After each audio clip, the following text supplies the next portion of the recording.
cigars, they light the flame. Cigars in hand, never playing tame. And pour the whiskey, let it burn real slow. On the Real Smoke Pod, cancer stories flow.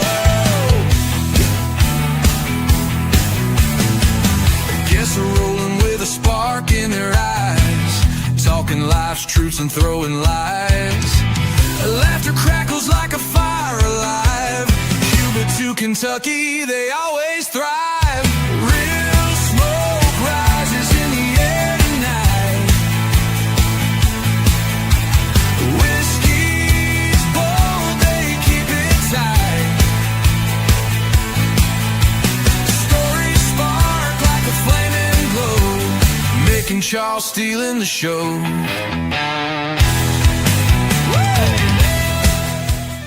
Welcome to the Real Smoke Podcast with your hosts, Mick and Charles, the podcast that's all about real people, real cigars, and real smoke. Coming to you live from the Real Smoke Virtual Cigar Lounge, bringing you the best of cigars, whiskey, and all the good times in between. It's more than just a podcast, it's a community of cigar lovers. So grab your favorite smoke, pour a drink, and join us as we dive into all things cigars, whiskey, and just having a damn good time. This is the Real Smoke Podcast. What's up, everybody? Welcome to episode 48 of the Real Smoke Podcast. We are your hosts, that be Mick, I be Charles, and we are here to rock and roll and have a freaking good time. But before we can do that, let's hear from our family over at Cigar Vault in Oakdale. Hey guys, Norm with the Cigar Vault Oakdale. We're talking about the Real Smoke 5-pack for September. Previous video we talked about one of the cigars in that pack. Today we're bringing you another banger. This is the Yorktown Fleet from Stolen Throne. It is the box press Toro. This cigar has an amazing balance of strength and flavor. You can smoke this mid-afternoon. You can smoke it in the evening. I personally prefer to pair it with a nice double espresso. You can pair it with whatever you'd like because it stands up on its own. This is an absolute banger from Lee Marsh. You don't want to miss it. The Real Smoke 5-pack, this thing is $55. You can use your Real Smoke discount code, save an additional 10%. At $55, this is already discounted 10% roughly. With that additional 10%, you're almost getting this entire pack for 20% off. Take advantage of it. Support Mick and support Charles. By supporting them, you support us. We are eternally grateful for the Real Smoke family. We thank you guys very much.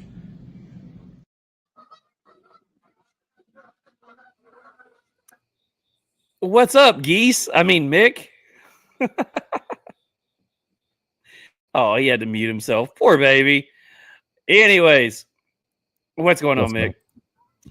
Nothing. About 100 of them decided to fly in right when we stopped that promo. They don't fail, man. They don't fail. But hey, happy Thursday. Good to see you, brother. Good to see you. It's pretty cool. Every time we do this, and especially over the last 5 weeks or so, I'm going on here and saying, what's up, everybody? Welcome to episode 40, and then 43, then 45. We're at 48, which means we're knocking on 50. 50 is going to be a big night. I'm excited about that one. 50 is going to be a big night. That's my birthday episode. So yeah, that's going to be freaking scary and fantastic and nerve-wracking and wonderful, and I'm just glad I'm glad I'm the producer of the show and I can actually kick people out when I want to. That's all I'm saying. That's awesome.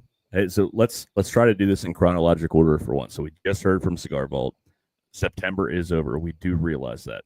That being said, there might be one or two of them left. Charles and I both got one the other day because we love every cigar in that pack. That being said, Charles and I talked about it before coming on the air. What do you guys think? I mean, they're not selling like we thought they would. I think they're pretty great cigars. You guys want to see a cheaper version of the Real Smoke 5-pack?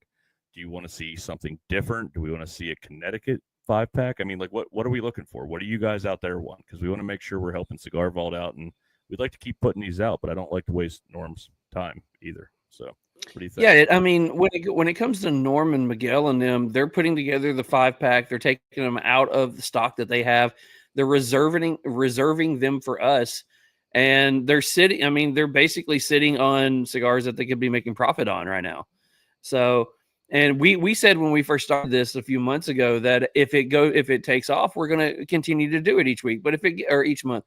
But if it's something that people aren't interested in, we're not gonna put the time and effort into it. We're gonna try something else. We're gonna move on. We're both creative people and we like doing stuff. So, and we're not gonna waste Miguel's time and Norm's time. So, if us doing the 5-packs every month is something that you guys are interested in, let us know. Put it in the comments on here.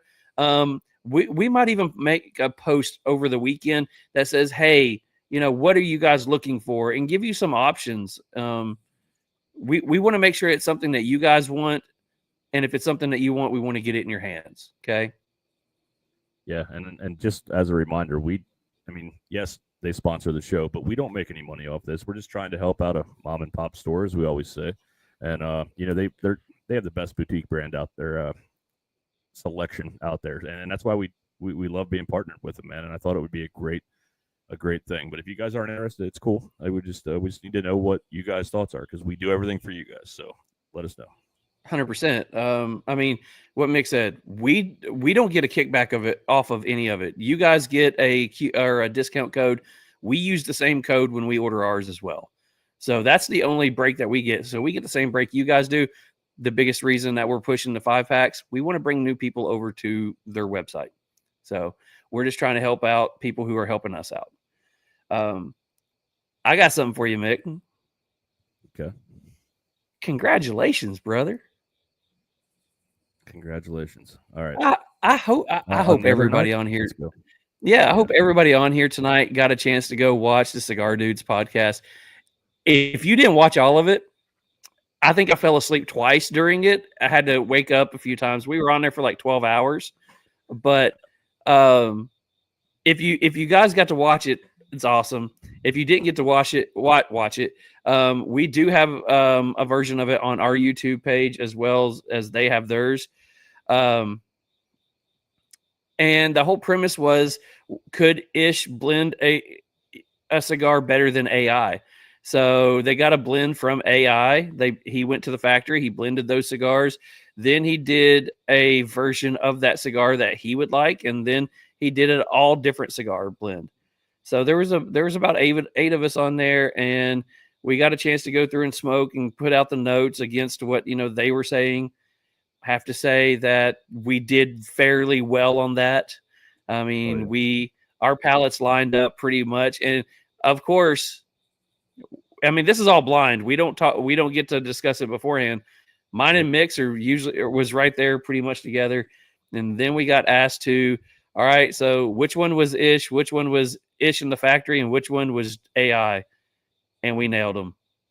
We came out perfect score on it. So I got to say congratulations to this old man over here, because he did a fantastic job. Congrats to you too, brother. Everybody here knows your palates better than mine, but I gotta say I surprised myself a little bit on that one, man. I going completely blind on 3 cigars back to back to back. I was pretty impressed. I actually pulled out what pretty much I should have pulled out, I guess, and it was pretty impressive when everything came out what they actually were. So it was fair. Josephus says Clint is still confused. Favorite part of that episode, he made it. Oh man, was he funny? That was great. I loved watching Clint on there. I mean, just to see the physical and mental meltdown that he had during that. I'm not poking fun at the man, but he was entertaining. We got to find a way to like shoehorn him into a show somehow. Like, I don't know where or why yet, but he was so much fun. I laughed so hard at him. It was great with him. I think it'd be, I think he is more along the lines of doing the social media influencing kind of thing. We're looking for, something that's a little bit outside the box. Maybe we reach out to him and just use it as a introduction to him and see if we can get more people to know who he is. So that would be fun. Absolutely. So, Cigar Dudes was also on my list, but I'm gonna throw this in. So, none of us are getting any younger. We're all getting a little bit older, and I've gained a few pounds over the last year. And so me and the wife started working out a little bit and, going for walks in the evening and stuff. And I got out of bed this morning and I thought it was over, man. I'm like, fuck, I think I'm having a heart attack. Like my chest was just killing me. I'm like, like any of us would do. The first thing we do is check Google, see which side is actually the right side. Cause I thought it was the left, but I wasn't sure. So get a shower, total pain. Think I'm dying. So what would any smart man do? You go to work, because if you die there, your wife gets double the money. So I went to work today. All day, kind of felt like I was having a heart attack. Still here though, man. And I took some Tylenol. It's a little better now, but yeah, seriously thought I was kicking the bucket today, man. It was a little scary. But guess I'm just Man, getting that's old. what happens when you get old. I know, Yeah, you that's what just- I thought. You don't know if you pulled something or if you're dying. I mean, honestly, it's just getting old. Well, the good news is you were able to make it on here tonight, and we all get to see your lovely beard. So hopefully everything is okay with you.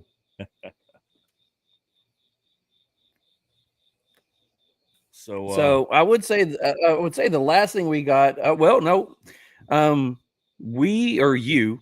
It wasn't we. You did. You did all the legwork on this one. You did. You went through everybody who won last week for the 5K giveaway, and you found winners. Correct? I did, yes. So I was a little disappointed because two of our TriStar brothers that we're very close with would have won prizes had they just followed the simple instructions. And it's okay. We still love you, but we had to pass on to the next person in line. The first winner of the 10 cigars and the Real Smoke t-shirt was Chef Squatch. And the second winner was somebody who's getting to be a familiar name here in the winners section, Cigars with Angel. So those were our two winners for the 5K 1-year anniversary giveaway. Well, congratulations. That's awesome. Hell yeah. Very cool. Let's see. Let's see. Get You Ends Up says, did you have a posta in the last 2 days? Huh? Posta. I'm sure we made a posta in our Insta in the last few days.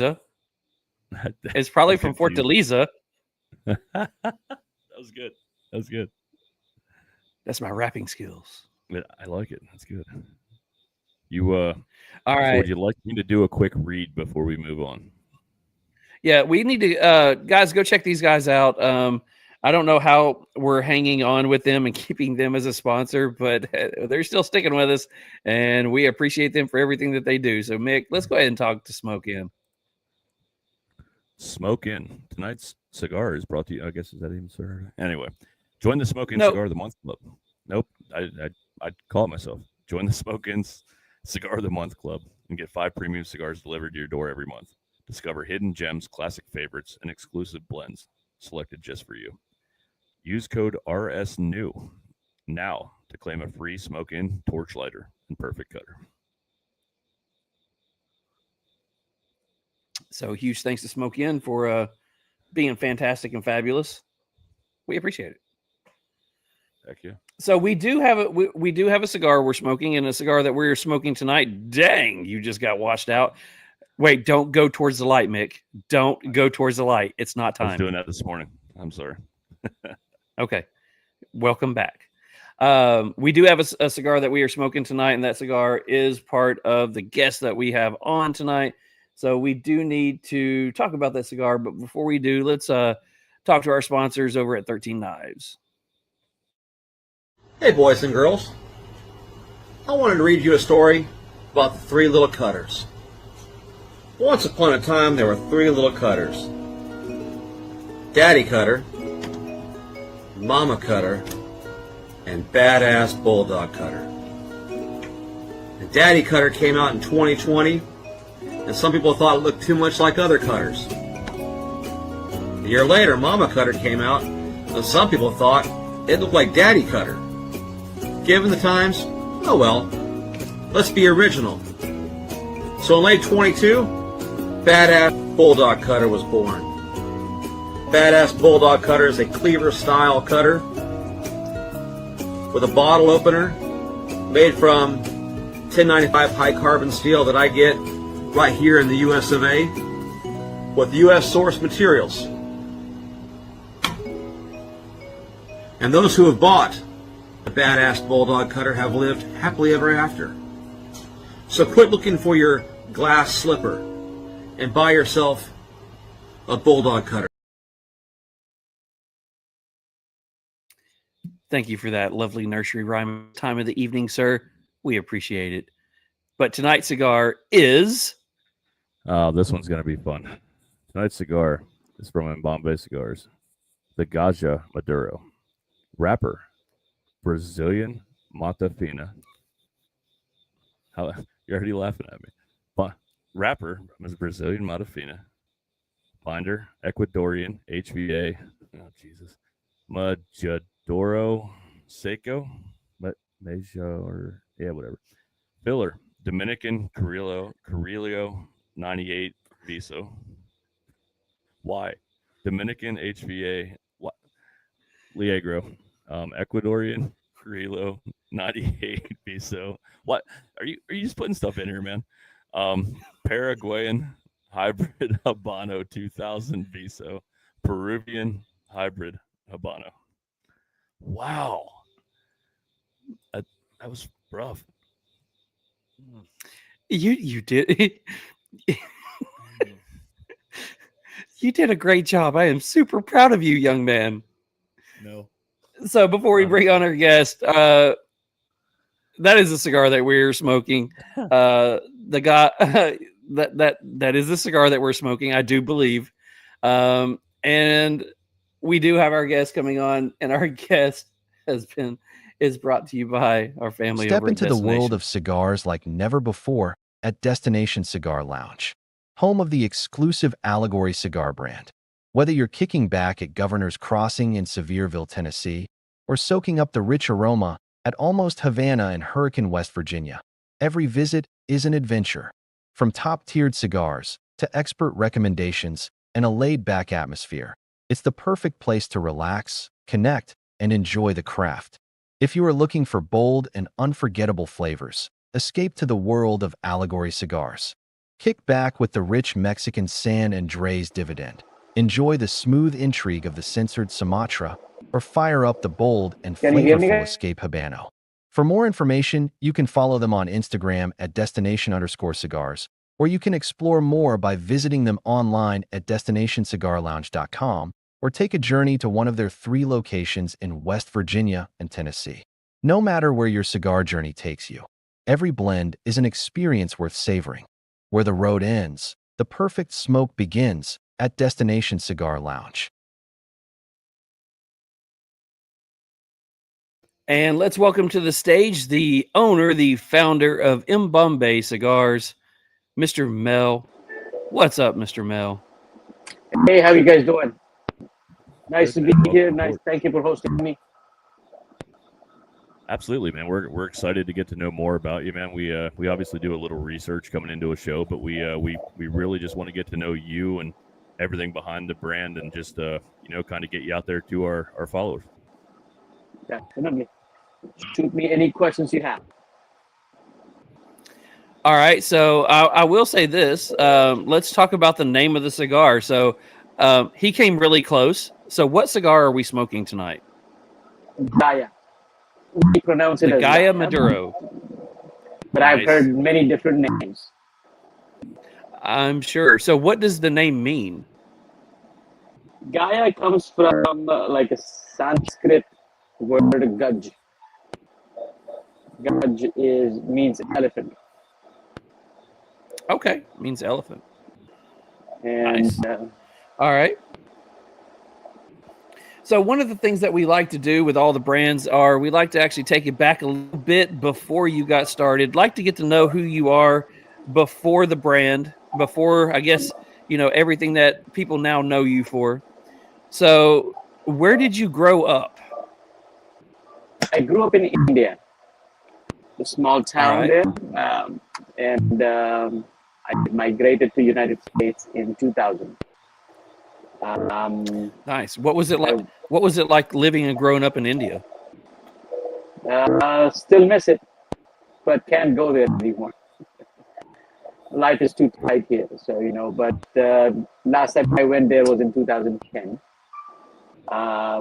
But yeah, still miss it. It's still somewhere in my heart.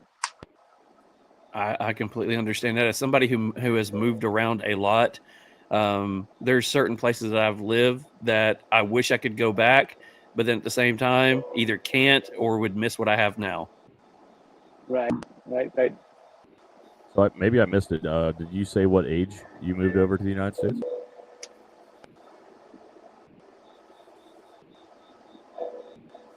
Did you? What age I moved here? Yeah. Oh, I was 27. Okay. Was that for schooling or was that for something else? Like you decided It was for work. It was for work. I came Okay. here. Okay.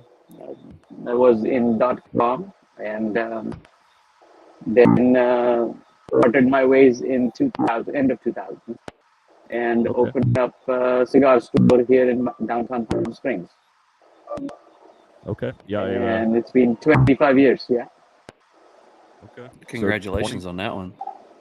27 years is a long time though, and to be in one place and then make that big of a move. So like all your schooling and everything was pretty much over there.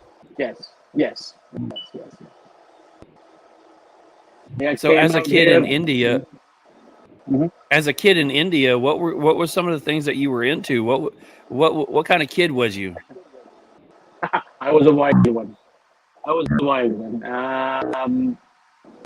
As a kid growing up, I was in cricket a lot.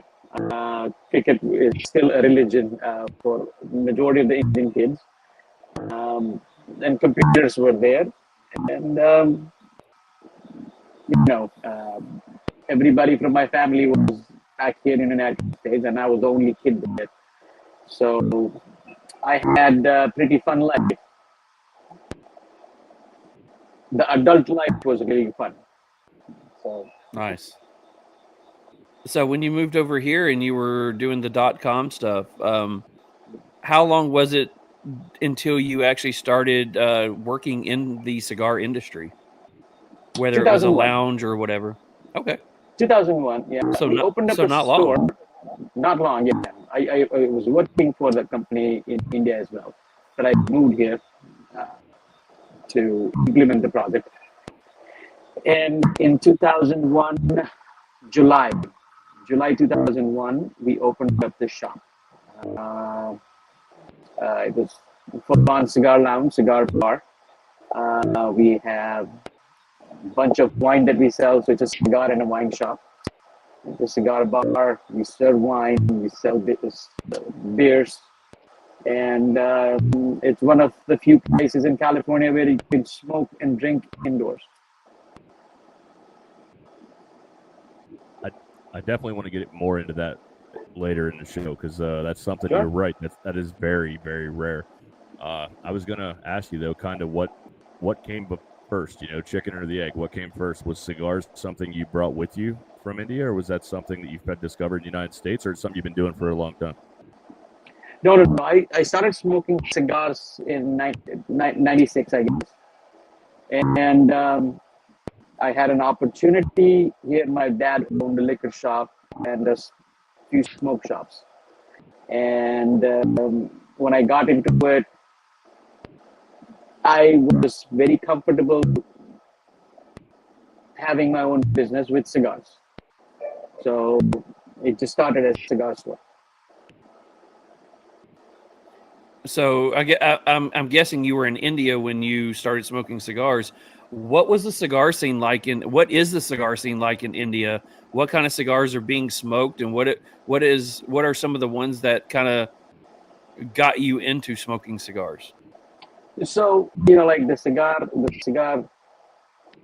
craze that was in the mid 90s. We had a few flair there, but the cigar market or the cigar culture over there during that time was literally negligible. I mean, you could the cigar was the one that you see in the movies that the villain smokes, and that too it was El Perfecto or El Producto, whatever it was. But then cigar, I got in touch with cigar in the Middle East, and I used to go there often and started smoking there, and it just stuck with me.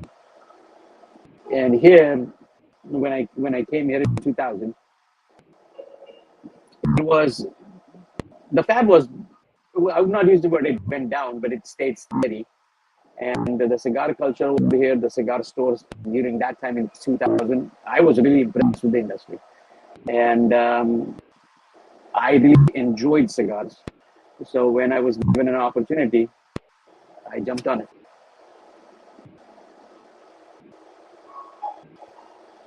Nice. So, you're over here and you decide to open up a cigar lounge. Where did you open it?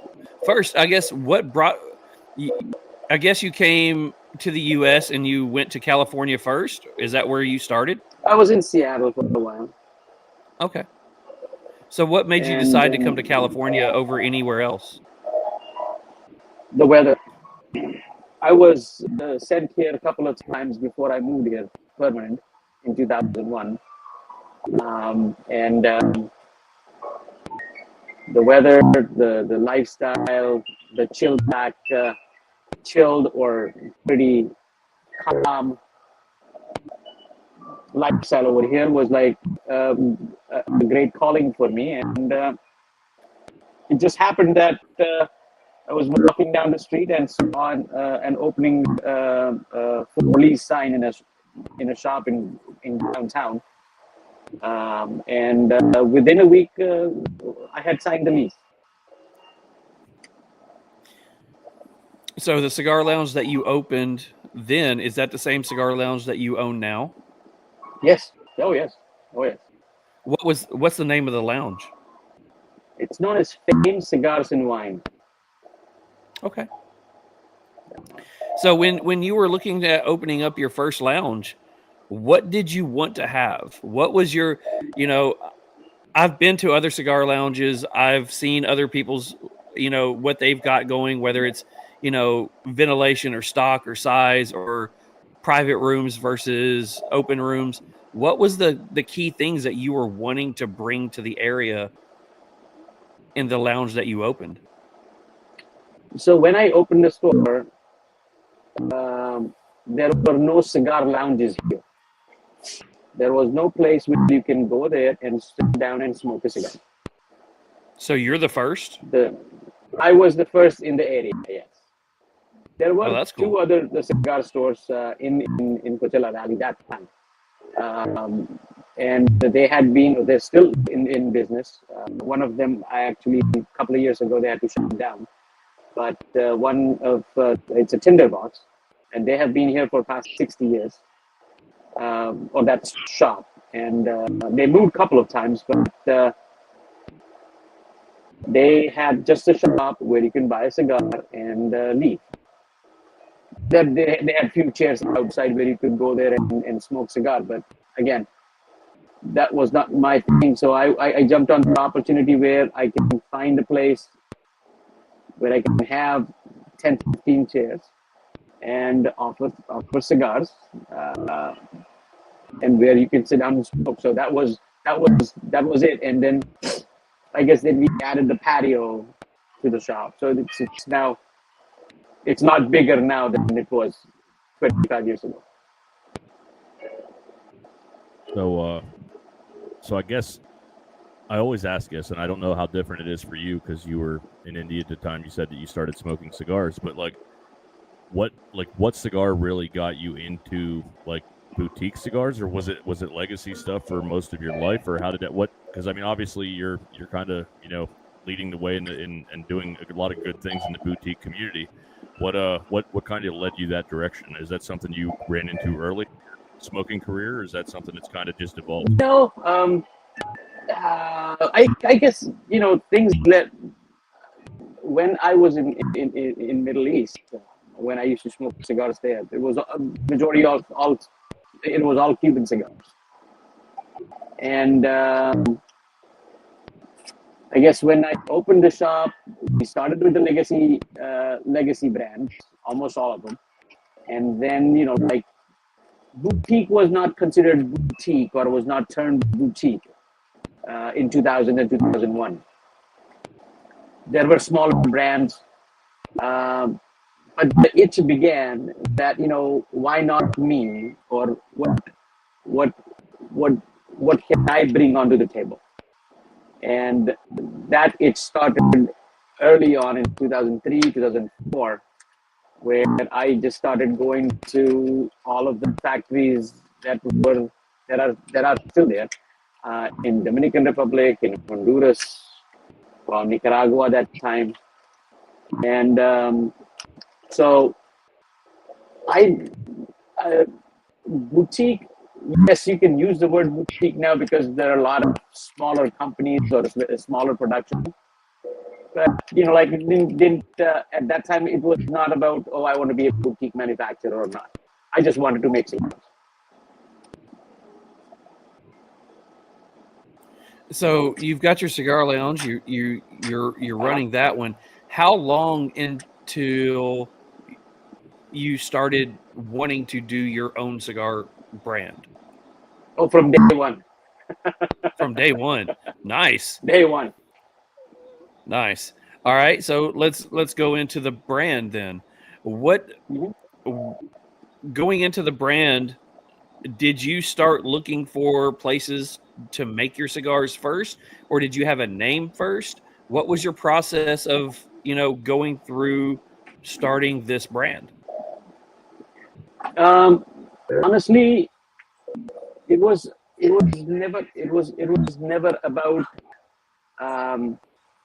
the what should I call it or what should I not call it or what kind of cigar. I just wanted to first find a place where I was given a free hand that you can make cigars like this, you can age tobacco like this. So that was a learning curve. How many different factories did you have to go through before you could find that? Some brands that we talk to, they happen to stumble into a brand that, like a factory, and it's their favorite factory and it's working great. And then some people, they go through 10, 11 factories before they can find somebody who's willing to actually do what they want. I went through I think more than 25, 30. But like never placing like, okay, let's make the cigar here. That's it was crazy. It was just going there, seeing what they are doing, seeing, trying to learn from them, trying to see whether my ideology or the way I wanted to make a cigars, whether whether they are ready to do it or not.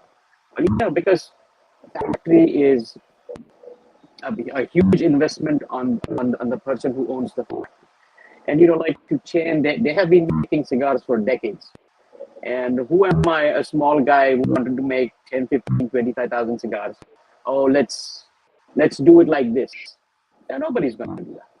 And so when we who's the factory upon, who's the factory that you decided that is best for you? It was in Costa Rica. Tobacco's in Costa Rica. And I stumbled upon that factory in 2007, sitting in a bar in Nicaragua. I was talking to a guy, and I was just venting out, goddamn, who's gonna?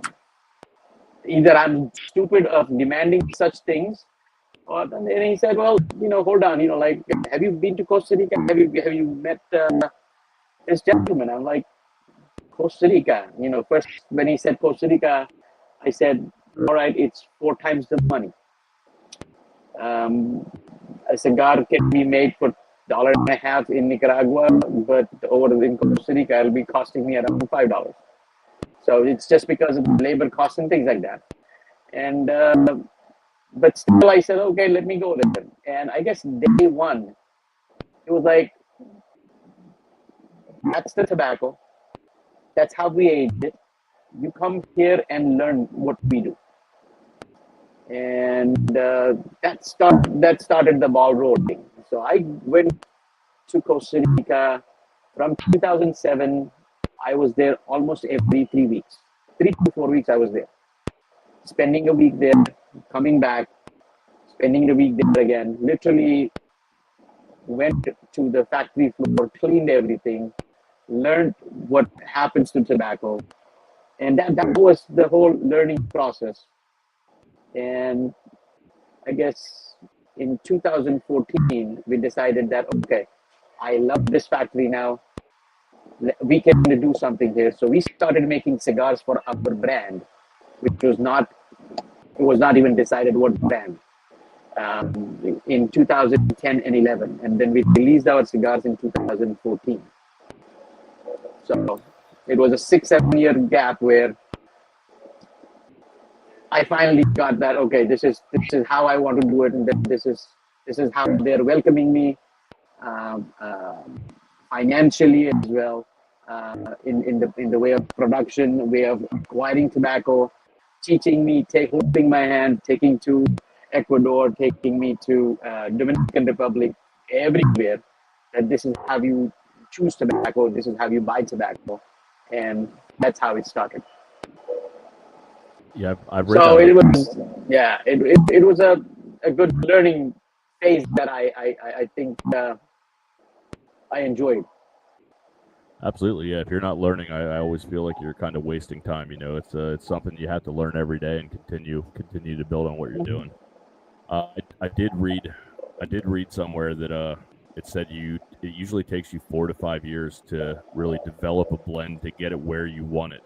Is that something that you do on all of your blends, that you really take your time with it and kind of see how it ages, or is that something that just you're that much of a perfectionist that you just want to keep pushing it?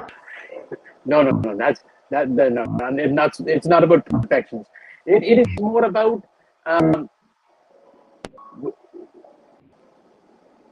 I learned early on the cigar needs to rest.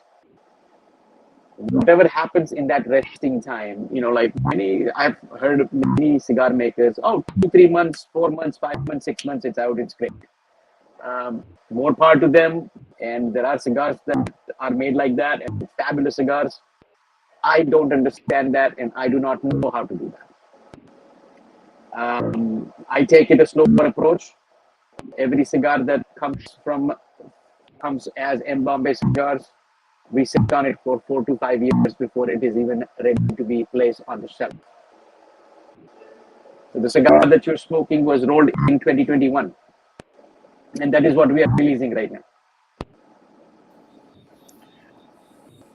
So you talk about your cigars have that much age on it. Is that a purposeful thing that you guys do, or is that where you think the sweet spot of the tobacco that you're using is? Because there's not a lot of factories that is willing to sit on a cigar that long. Because I mean, you smoke some of the new releases that are out right now. You can tell that they were either rushed to the market or that they should have aged them another 6 or 7 weeks or months. Well, so I start smoking cigars every month after 3.5 years, 4 years, 35 months, 40 months. I start starting pulling it out. And then I felt when I started doing that in 2011, 12, that when I was trying doing that, it was not, I thought that it would get better, and it did. So we waited for a couple of more years, and then it just blossomed, and that is what we felt. So when I use the word 4 to 5 years, certain blends, the one that we are releasing next year was rolled in 2019. So it'll be sitting out for like 6.5 years before we are even putting out as, okay, we are bringing this cigar to the market. So patience, I guess, and I'm not boasting myself, but the one that you're smoking, if I had pulled that cigar out like in a year and a half, it would taste different. So you pretty much, instead of just putting out, we rest all of our cigars for this amount of time, they all go through this. You're very adamant about checking out each blend, and it's like whiskey. You're not releasing this cigar until you feel it's ready. That's true. I mean, it needs to be perfect, right? If somebody's spending $18, $20, it better be good. All right, so let's talk about the blends that you started working on with the factory. I have to say, we've had over 48 episodes. We've had a lot of different brands on here. The one country that we have people that say that haven't said that they've made their cigars. We haven't had anybody ever say we make our cigars in Costa Rica. So that's something different for me. So when I heard that, it's like, okay, that's cool. So going into what you started with that company, what were the blends that you were looking for when you started with them? So I come from a retail background, and there are legacy brands like Padron, Davidoff, Fuente, Rocky Patel, and tons more, Monte Cristo, Cohiba. I, as a retailer, when somebody visits my store and when I walk with them in the humidor, I want to give them a variety. I don't want to say, oh, this cigar is as good as Padron or as good as Davidoff or as good as this or as good as that. Smoke that for $1 cheaper or $2 cheaper. That was never my idea. That has never been the way. I wanted the cigar to be unique. It has its own flavors. It stands on its own grounds.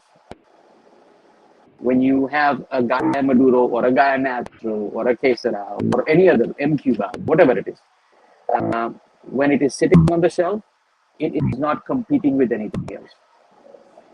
Not saying it's a league of its own or anything like that. It's a different flavor. So that was number one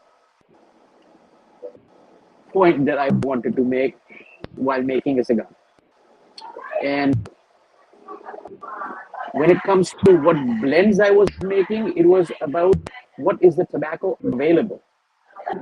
I cannot go out there in a factory and say, oh, I want to do this. Or I cannot go out and spend $30,000, $40,000, $50,000, $100,000 and buy tobacco and now age it or process it. We have to work with the tobacco that is available at the factory. The factory also buys the tobacco for other brands as well as their own brands. So it was, okay, this is the tobacco that we want to use. This is what is available. So we have everything available at the factory, all the way from Connecticut shades to Habanos to Habano wrapper to Maduro wrapper. The only one that we did not, that the factory's owner was adamant about was he never wanted to work with Mexican San Andres. And it took us probably good 7-8 years to make him understand that let's try this out. And that is where we rolled the cigar that I'm smoking. So it's something where, like if you want to cook something in your kitchen, you don't go out just in the market and buy something. What is in the refrigerator, you cook it. And that's the same thing with the cigar factories.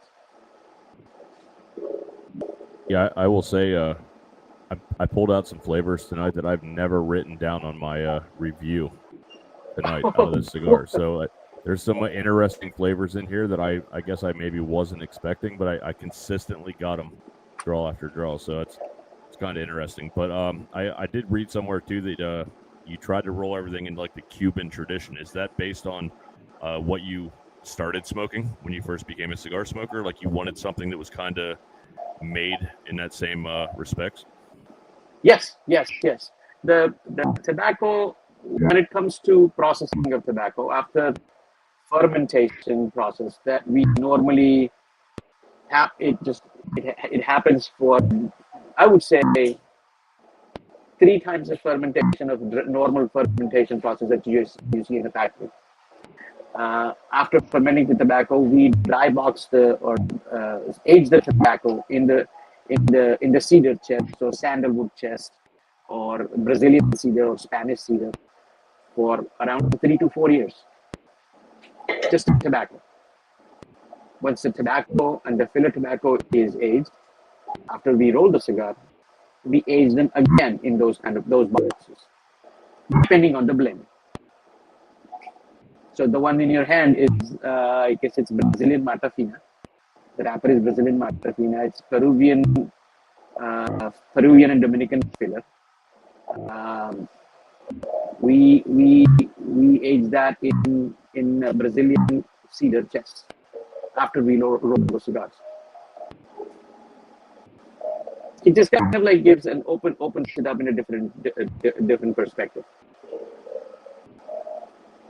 Definitely a long process, but it's awesome to see that you love what you're doing, man. It seems like a really good process. This is probably my last quote I'm going to pull out here quick that I read somewhere. So you said Peruvian tobacco is an X factor and like a pinch of salt when you're cooking. Is that I mean, you still feel the same way that it really adds that little bit of something that you don't get out of most other cigars? I felt so. Yes, I felt so. And I'm not shy of experimenting on different blends or different things. The M Cuba that we released in 2018, we are using Paraguay tobacco, Peru and Paraguay. Came out completely different style of cigar, different way of smoking. I'm not using the word this style or that style.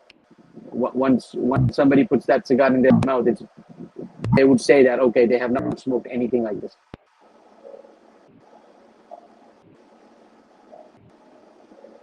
So that's I would say that's my ESPN, or where I'm looking for something unique, flavor profile, taste profile, so that it is not competing in my humidor.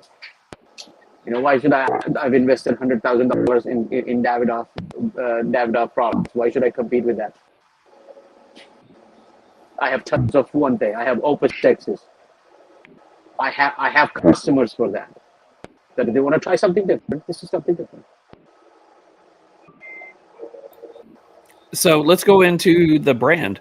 What led you down the line to calling your brand MBombay? Because that seems like a very unique name. So India, and then one thing from India, from nearby a town near Mumbai. It's now known as Mumbai, but prior to '91, it was known as Bombay. And so we, as college kids, always used to go to Bombay and have fun, because the state that I come from was a dry state, and for college kids to have parties, let's go to Bombay. So Bombay was always stuck, and so I always wanted to use the word Bombay, and didn't want to fight with any brand names that had the word Bombay. So we added the M before that. It was MBombay. Very cool. Makes sense.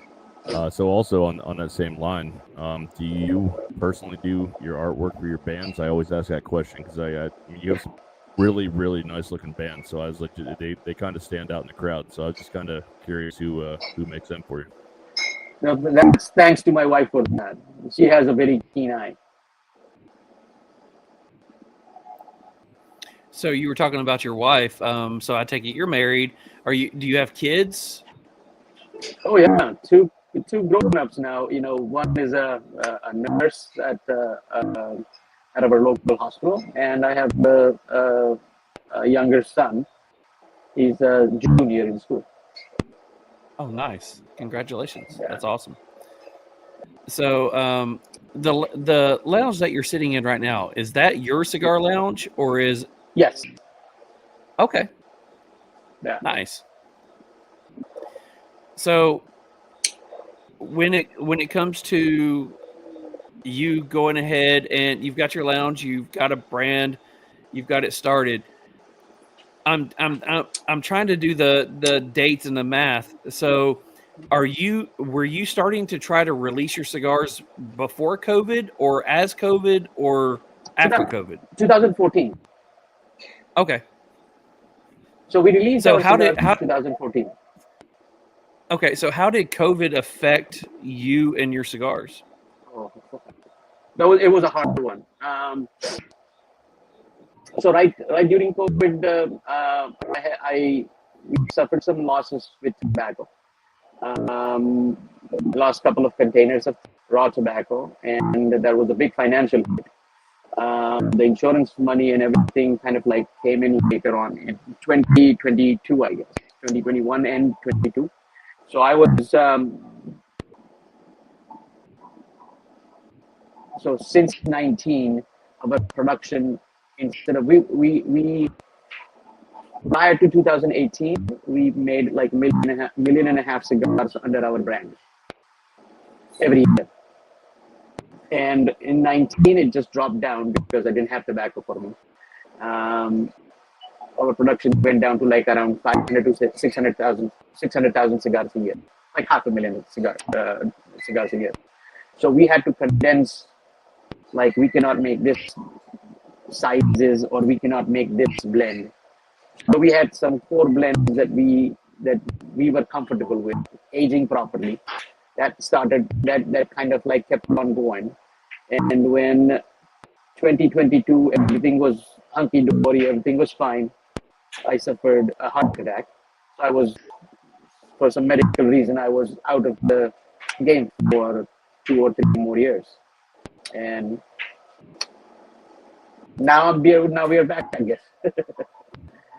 So not only did COVID kind of restrict you for what you were doing, but health reasons kept you on the back burner as well. So there was quite a few years that MBombay Cigars was pretty much stale or stagnant. Mm-hmm. So when did the rebirth of the brand happen? I guess 24 in 2024. 24, okay. Yeah, I think the first time I think the first time I tried your cigar was in some company's cigar pack, a monthly cigar pack. I can't remember who it was, but I just happened to get your cigar in there. And the only reason I remember that I got your cigar in it is because of the band. Mick was talking about the band. I remember that band. I took a picture with that band. I actually went through my Instagram to find it, and it was a while back. It was a year or so ago. And I got that cigar and I was like, I don't know this brand. And I tried to look up the brand and couldn't find much about it. So when it came back into us getting a chance to talk to you, it was like, oh wow, okay, this is a brand that I've wondered about. So nice. it had to be something that was hard to go those few years and not really be able to do anything and then have to almost restart again. Well, I mean, like great support from our retail friends all over. So, you know, like when they came to know, nobody knew what happened to them. And when I went there and talked to them, they were like, oh, at least you should have called. I'm like, well, I didn't. So here I am. Yeah, I'd say yes, it was probably a little bit of a setback, and it's kind of frustrating that you lost those years in the industry, but the cigars that you had are probably aged and even better than when you left them. You know, I mean, I'm not saying you like walked away from them, but it's pretty, you got that extra age on these cigars, and I'm sure it had to change the flavors of them and kind of give you that rebirth of a brand that you wanted to have. Yeah, make it's you're right, but you know, like just as you just mentioned, you know, like you are pulling out the notes that are not in your common verbiage. That is what I want. That is exactly what I want from as a response from anybody who's enjoying MBombay Cigars. Yeah, I've gotten some fruit notes tonight that I don't think I've ever gotten in a cigar, and I will say it's a little bit lighter on the palate than I expected, but it's a great box press. It's smooth. It's something you could smoke morning or night. I mean, it's definitely a smooth cigar that I would go back to. It's something I think would be really good with like a coffee with creamer. Would be absolutely perfect with a cigar. It'd be a great compliment. Wonderful, wonderful. So going into you talking about that stuff right now, I'm, going in and making notes as Mick is doing. I've had the cigar before, didn't really think about it, much because I haven't seen it around. Smoked it again the other day, and now smoking it again tonight. I will go with Mick. There's some interesting flavors on these cigars that I don't normally pick up from other cigars, so I like it. It's interesting. So let's go into where you are now. So you're back into getting your cigars back out into the public. Are you majority selling your cigars in your lounge, or do you have them going out to other lounges? Are you traveling around doing shows and things like that? What are you doing now? Yes to everything. Okay, cool. Yes, yes to everything. I guess we were not at the last PCA, but we would be there in 2026. And now my traveling has begun, so I'm almost 2 weeks out every month. Nice. So, the core line that you've got right now, what is the core stuff that people can find right now? So right now in the market, we have Kesara, then we have Gaia and Gaia Maduro, and then we have M Cuba. And the fifth one that we have is M Esteli. So they all come in two sizes, a Toro and a Maduro, Toro and a Robusto.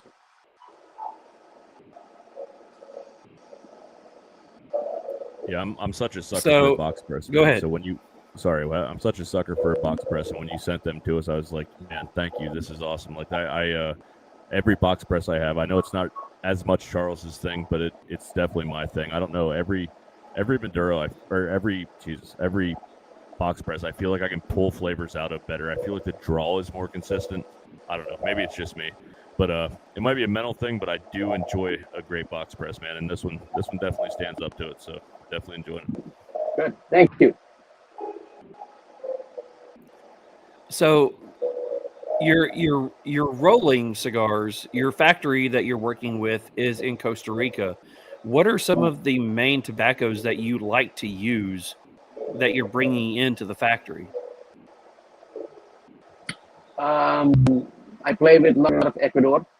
I play with a lot of Peru, Paraguay.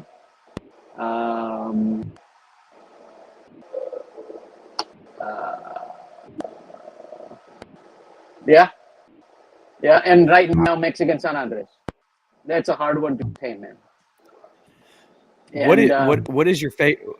If you had to go and roll something for just for you, tell me a little bit about what tobaccos you would be pulling for you. I mean, you want to have a cigar that you're going to fill up your humidor with. You have your hand in all the tobacco that's out there. What do you want to roll for you? What is some of the stuff that you like? I smoke 3 to 4 cigars a day, and all 4 are different, or all 3 are different, and it just depends on the day. It's just like I'm very open to what is new in the market, what people enjoy, what is the new hype about, and I'm not shy trying, even if I don't have the cigars in our humidor. I just go to a different cigar store and buy half a box or something like that if I just want to try it out. So what's a tobacco that is being used right now that you think is probably one of your favorites? Boy. And I've got a follow up question that kind of puts a little heat on other ones. So, what's a tobacco that you like that people are using right now? What people are using right now, I like more Habano, I guess. Okay. Habano kind of like gives me more satisfaction. It seems like that. I got you. So, what is a tobacco that's being used right now that you think is overhyped? Meaning, it's okay, but too many people are using it, and let's move on. Oh my God. Mexican San Andres, yeah. I've heard that from a few different blenders. Is that it's a great tobacco, but it's way overhyped. I've heard a lot of people say that. So I'll tell you my challenge with Mexican San Andres. We got our hands on Mexican San Andres in 2016. And whatever we tried, it was so hard to tame that flavor. It just overpowered everything in the cigar. So I guess more fermenting or more aging the tobacco, more aging the wrapper leaf. That is the route we choose, and then we decided on the blend in 2019 that we started rolling. It was more of a challenge of how to work on this tobacco rather than, all right, let's play with it, let's work out the flavors, let's blend it with different tobaccos. It was in this aspect, it was more about how should I make a cigar that it does not overpower the flavors. So it was kind of like, in my world, it should be, I want that flavor to be added to the taste. Like I want it to be a part of the whole thing. And the challenge for me was to tame it, in a sense. How should I hide some of it?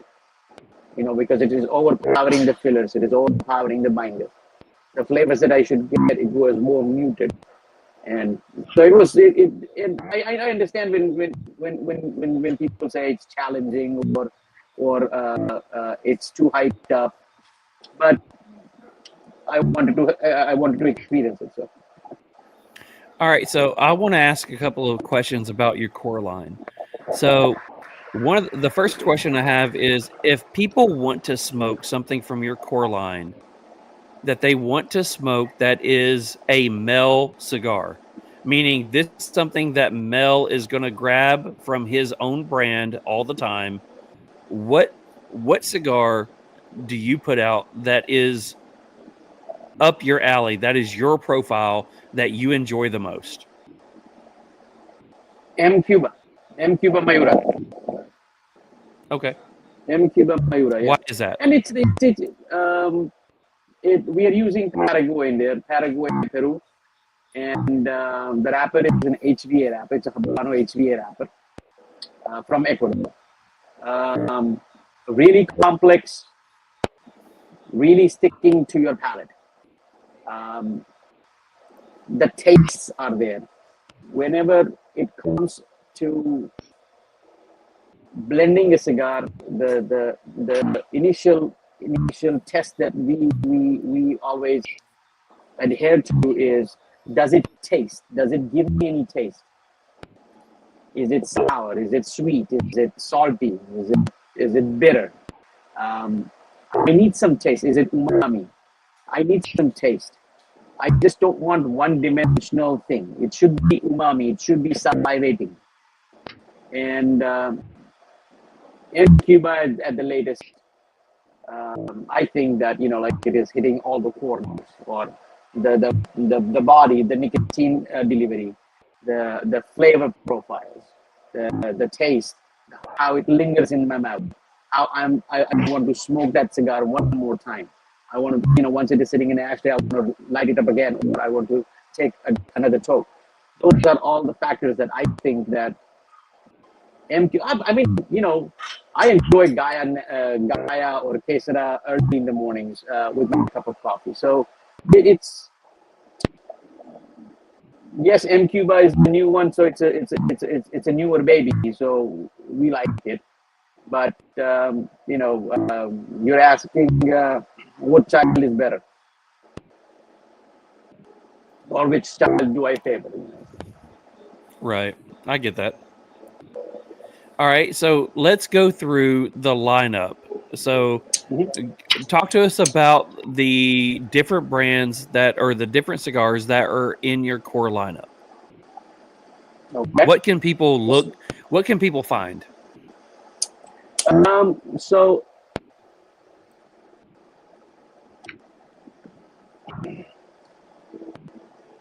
how I help a customer. I'm just gonna reiterate the way that I help a customer in my humidor.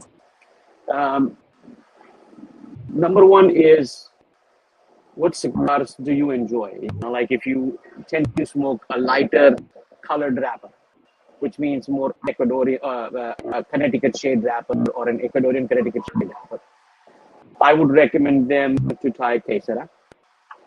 Kesara is a blend that we age the tobacco in sandalwood for a good 3.5 to 4 years, the filler tobacco. And the wrapper is Desflorado wrapper, what we call from Ecuador, and it's a Connecticut shade. And then we age the cigar in sandalwood boxes for 4.5 years. So very musky, more floral in the flavor profile. If somebody wants to try slightly more nicotine in the cigar, the Gaia in the natural shade. That also that is Dominican filler and Peruvian filler with Connecticut shade wrapper. That is aged in Spanish cedar for 4 years. So that one would be there. If somebody likes Maduro, then of course I would recommend a Gaia Maduro or even MS Silly. MS Silly is at a slightly lower price point than our regular cigars. But yeah, and then in Cuba, I think right now it's on a slightly higher price point. But again, the cigars that we are releasing right now is from 2020, so it's aged 5-6 years now.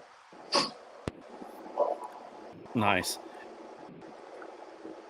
Yeah, that's a lot of aging. I was also going to ask. I know we kind of talked about it and maybe touched on it a little bit, but so the one we're smoking tonight, the Gaia. I think I said it right this time. Tonight, yes. I chose a red wine tonight because I do like a red wine with a cigar, a dry red wine, a Cab Sauv. But now I'm kind of wishing I would have went with the coffee. What would you have paired this cigar with tonight? If you like red wine, try like a fuller-bodied, like a Petite Syrah, or even like a red Zinfandel. That would pair slightly better than the Cabernet Sauvignon. Cabernet Sauvignon, yes, I would call that a bit kind of like slightly on a. It's not as full-bodied as the Petite Syrah or a Zinfandel. Okay. I will say the first time that I smoked, or when I started actually in the review process of this, I was smoking the cigar with coffee and water. And I will say that, it wasn't as much for my palate. Tonight, I'm smoking it with whiskey that's got a lot more flavor and a lot more body to it. And it's bringing out a lot different notes of the cigar that is more pleasant and enjoyable. So, it goes back to what we've talked about 1,000 times on different podcasts or that we've been a part of, is that smoking a cigar is all about the experience that you're having as well as what you're pairing it with. So, I will say that I'm getting more flavor notes now than I got earlier. I do want to ask this, and I used to ask this all the time from the people that we had on here. Let's go through the core line, but I want you to give me 3 cigars in your core line and 3 different times to smoke them. So I want to wake up in the morning and I'm going to smoke a couple of your cigars today. So what cigar do I start with? And what do I pair it with? And what cigar do I end with? And what do I pair it with? So give me a rundown of how I should smoke your cigars.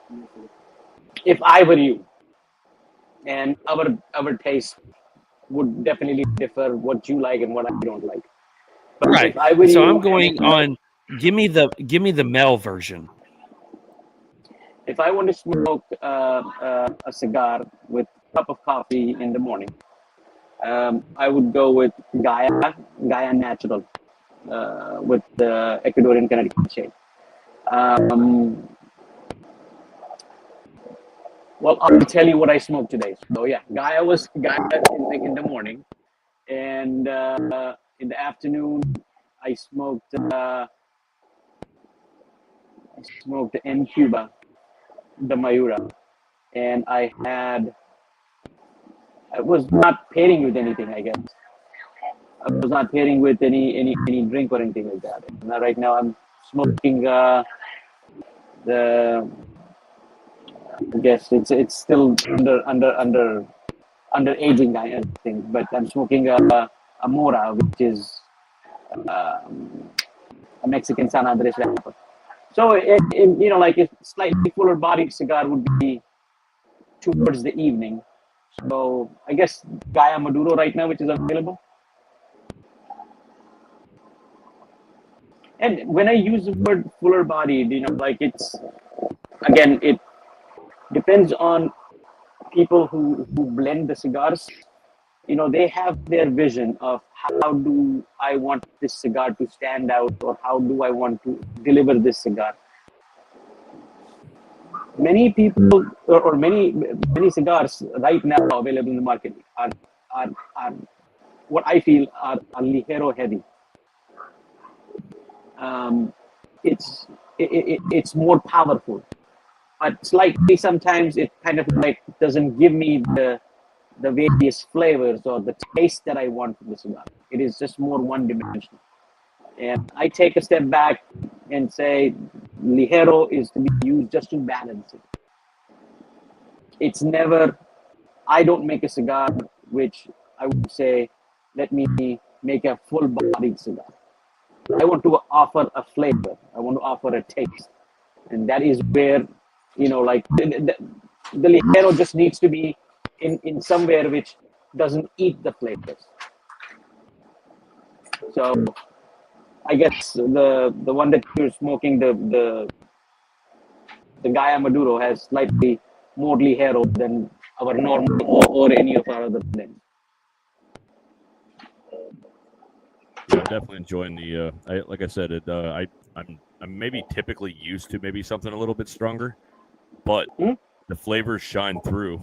Some flavors I did not expect to be in this cigar. So I definitely enjoyed it. I kind of wish I'd have paired it with something different, but lucky for me, I still have one more in the humidor. So thank you. So we'll definitely give it a different pairing and see how it ends up, man. And I definitely, like I said, I love this size. The draw was spot on 100% throughout this cigar, and yeah, it's definitely an enjoyable experience, man. Good. So let's talk about the new one. You've hinted at it a few times. So you've got the core line that you've got out, and you've got the stuff that you've been producing for a while now. You've got something that you are working on or ready to release here soon at PCA in 26. What are you working on right now?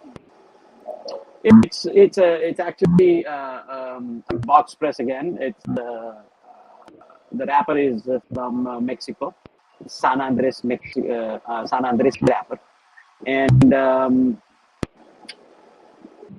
as I told you, the challenges that I faced, and we rolled the cigars in 2019, and to to be released next year. Yeah, I'm a Nice. sucker for a box press, man. I'll be looking for that one to hit the market. So I'm Definitely, excited, man. definitely, I'm excited. definitely. So, are you someone who likes to do more of either line extensions, or do you like to do, are you trying to get more into limited release kind of cigars? No. Once we decide on a blend, I would just make it a blend of its own. Being a retailer, what I have learned is the two sizes, the Toro and the Robustos, are the ones that sells. And so, coming out with a Lancero or something like that, if somebody has a request, maybe, like we have tons of retailers that, oh, Mel, can we have a different size, just for my shop or something like that. So that, okay, we do that, but not as a let's put it as a regular production. So you said the Gaha kind of translates into elephant. So Josephus wants to ask, he says, let's talk about the Gaha in the room. Are you interested in doing any candelas in the future? No. No. You're very adamant about no. No, and I mean, like, trust me, I that thought has come. That thought has come tons of time in our mind, but maybe I'm not that well educated enough to make a cigar which kind of like appeals the way I would like to smoke a cigar. And I don't know, I just the candelas that I've smoked, I don't enjoy it, so I kind of stay away from it. I completely get that. There's a lot of people that don't. It, to me, candela is like Lanceros. There's a lot of people who say they love a Lancero, but they never buy them. There's a lot of people that say they love a candela, but they never buy them. I mean, there's a reason that they say the Lancero is the most popular cigar that nobody ever buys. Yeah, it's again, we in my humidor, we have probably around, it's a small humidor, like around 500 facings, and I don't think so I even have a single Lancero on my shelf. I know tons of cigar lounges that will not ever carry a Lancero because everybody asks for them. Nobody wants to buy them. I guess I would agree to it. See, Mick loves the Lancero. He says they fit so well in his hands, and he loves the way they fit in his mouth. Yeah, it's a running joke. A lot of people say like you get a better true flavor profile from a Lancero, and like they really hit good. They always are consistent, but like no matter when I smoke one, no matter how good it tastes, I can't feel right as a man smoking it with that thing in my hand. Like I just can't do it. I have huge hands. I just can't do it. It's just weird. Well, see, I will go back and say that I think a great flavor profile on any cigar is a Corona Gorda. I love a Corona Gorda to get the flavor notes out of a cigar. 100%. I agree. I agree with that. Corona Gorda, like 46 ringgit, right? Yeah. Is that what you call Corona Gorda? Yeah. So it is. Yeah, 46, 48, a Churchill or something like that. Like that gives, for a cigar blender, kind of like show what tobacco does, or what I can use in Ligero, I can use Secos, I can use Visos, I can experiment with different binder leaves or the wrapper leaves, and it gives me enough room to experiment with that size, that thickness. So So what's your favorite Yeah. what's your favorite cigar to smoke or size to smoke, and what's your favorite size to blend with? 54, yeah, 54. All of our cigars Okay. are 54 ring gauge. Okay, cool. All right, so we're going to jump into a segment that we call Hotbox Questions. So what Hotbox Questions are 10 random questions to kind of get to know you. They're random to you. They're not random to us or anybody who's watched us for a while, because we ask a lot of the same questions. But the one thing that we always want to ask, are you willing to play Hotbox Questions? Why not? Awesome. Why not? So Hotbox Questions are brought to you by our family over at Beard Apothecary. What up, Real Smoke fam? Here we are in the most metal room in the house. I'm going to take us on a little secret mission into the secret lair of the mad scientist. Do not tell her I showed you this stuff. This room freaks me out.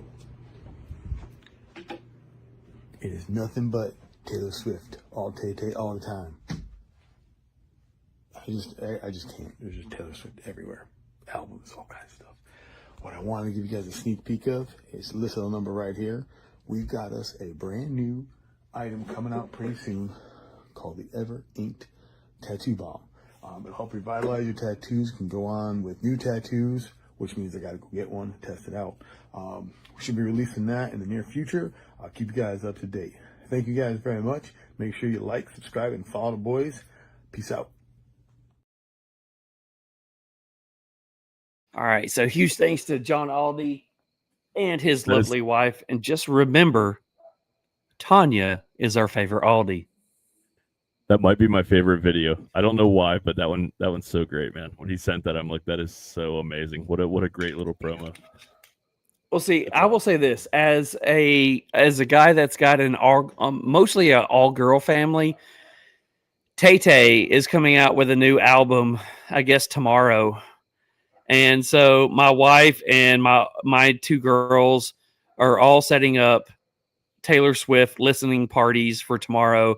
They're all doing all this stuff, so I thought it was a great chance to bring on this ad because it's a Tay-Tay release party. So it's a damn cult. Anyways, is what it is. It is. So Tanya, don't be mad. He had to invade your space, but John, we know you love you're come on. Tell everybody how big of a Swiftie you are. I mean, out of all the guys that's on the podcast, raise your hand if you've ever been to a Taylor Swift concert. John's hand would be up right now. He was jamming down at a Tay-Tay concert. So just saying. So anyways, let's go ahead and jump into some hotbox questions. And I do know there are some people in the comments that's going to John some hell right now. Light it up. Have fun with it. I won't post all of them, but go ahead and tell John what he's missing. So question number one, Mick. Question number one. What is the weirdest food you've ever eaten?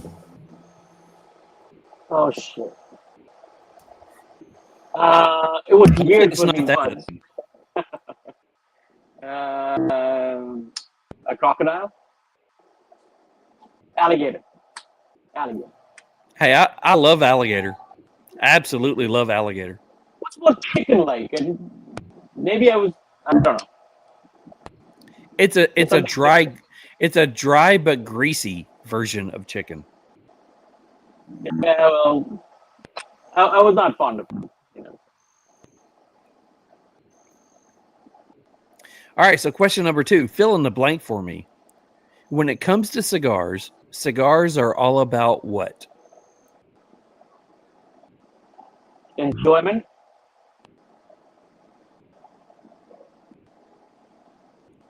Straightforward and simple. That's I agree. We all got to take time to slow down and enjoy life a little bit. So that's great, man.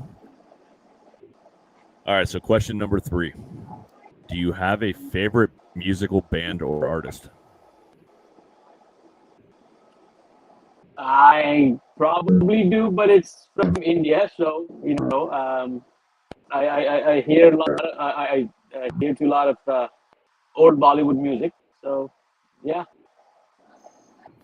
So Mick loves to start adding music into some of the promos that we do for the show. So Okay. when it comes to like Instagram, Facebook, and stuff like that, we can actually pull some of that music. So is there any groups that you can say that might give him an idea of where to go to? I'll spell it Kishore. Kishore. Kishore Kumar. There you go, Mick, and you can pronounce that later. Just saying. So when you go home late at night, you're leaving the lounge, you're trying to get in bed, you get up, what is your favorite guilty pleasure? Whether it's a TV show, a good book, or you're grabbing something from the refrigerator. What is your favorite guilty pleasure? I want to have a nice glass of wine before I go to bed. That's my guilty pleasure. Oh, there you go. Yep. That is Mick's guilty pleasure as well. Yeah, and I always, we have a big wine shop, and it's a wines galore even in our cellar. So it's fun, and it's always an excuse. I can't put that bottle away. So one glass becomes three. I'm gonna help Mick out right now. Tell Mick some great bottles of wine that he could pair with some of your cigars. Try if you have not tried good petite Syrah. I'm pretty sure in Tennessee you will find. You guys have Total Wine over there. Yeah. Total Wine, yeah. Yeah. Like a great petite Syrah. If you're having a steak, or like if you're smoking a full-bodied cigar, it'll pair. Enjoy both the flavors. So It won't be like wish-wash. Okay. Yeah, I wrote it down, man. I'll give it a shot, and I will message you when I do. So I'm gonna pull up a bottle. I'm not even gonna. So, why does everything pronunciation when it comes to me? So, I can't even. Can you see this? What wine is this? Can you guys see it? That's Chateau of the Top, Chateau Bucasso. Thank you. You did much better than me. I didn't try to say it. A buddy of mine's pretty well off, and he's done really good for himself. And we went on a trip to Nashville, and he ordered up this bottle of wine, and I'm like, this might be the best damn thing I've ever drank in my entire life. And then he ordered a second bottle, and then I saw the bill and almost fainted. But luckily he was picking it up that night. But it was outstanding. Like I drink some pretty good wine. I have a pretty good collection here. But that was unbelievable. I got to someday hopefully stack my wine with that. It was really, really good, man. So with a cigar, I would not pair that one. No, probably not. No, it's really heavy. It's definitely a heavy, stronger one. Did you find that Chateau of the Top slightly heavier? I thought it was a little bit. I mean, it definitely was a lot more flavor forward. It might cover up some of the flavors you're getting with a cigar. Right. Because it's majority Grenache grape. That it comes from France, southern part of France, and it's more Grenache heavy. Grenache is more earthier flavor profile, slightly more fluffier. So I mean, pairing with a stronger Maduro cigar would kind of clash it. You would not enjoy the flavors of the wine, and you'll be watching the flavors of the cigar. So kind of enjoy it with grapefruit. You'll like it. It's a great wine. It went very well with steak. I will say that it was a very good one. It was unbelievable. Yeah. All right, so do you have a first cigar memory? Do you remember lighting up your first cigar and being like, man, this is something I truly enjoy? Or was it with friends? Was it with family? Do you have a first cigar memory? Monte Cristo #2. Okay. That was somewhere in the Middle East. We were celebrating kind of like a milestone. So that was the first cigar that first experience for me. And when I started smoking it, of course, I was inhaling, and I was kind of this is how you smoke the cigar. And once I got the hang of it, I was like, wow. Yeah. It's just that slowing down and relaxing and time with friends Yeah. and those moments, you know. And everybody remembers that one moment where you're like, this is something I want to do like every day forever. It's just something that sticks with you.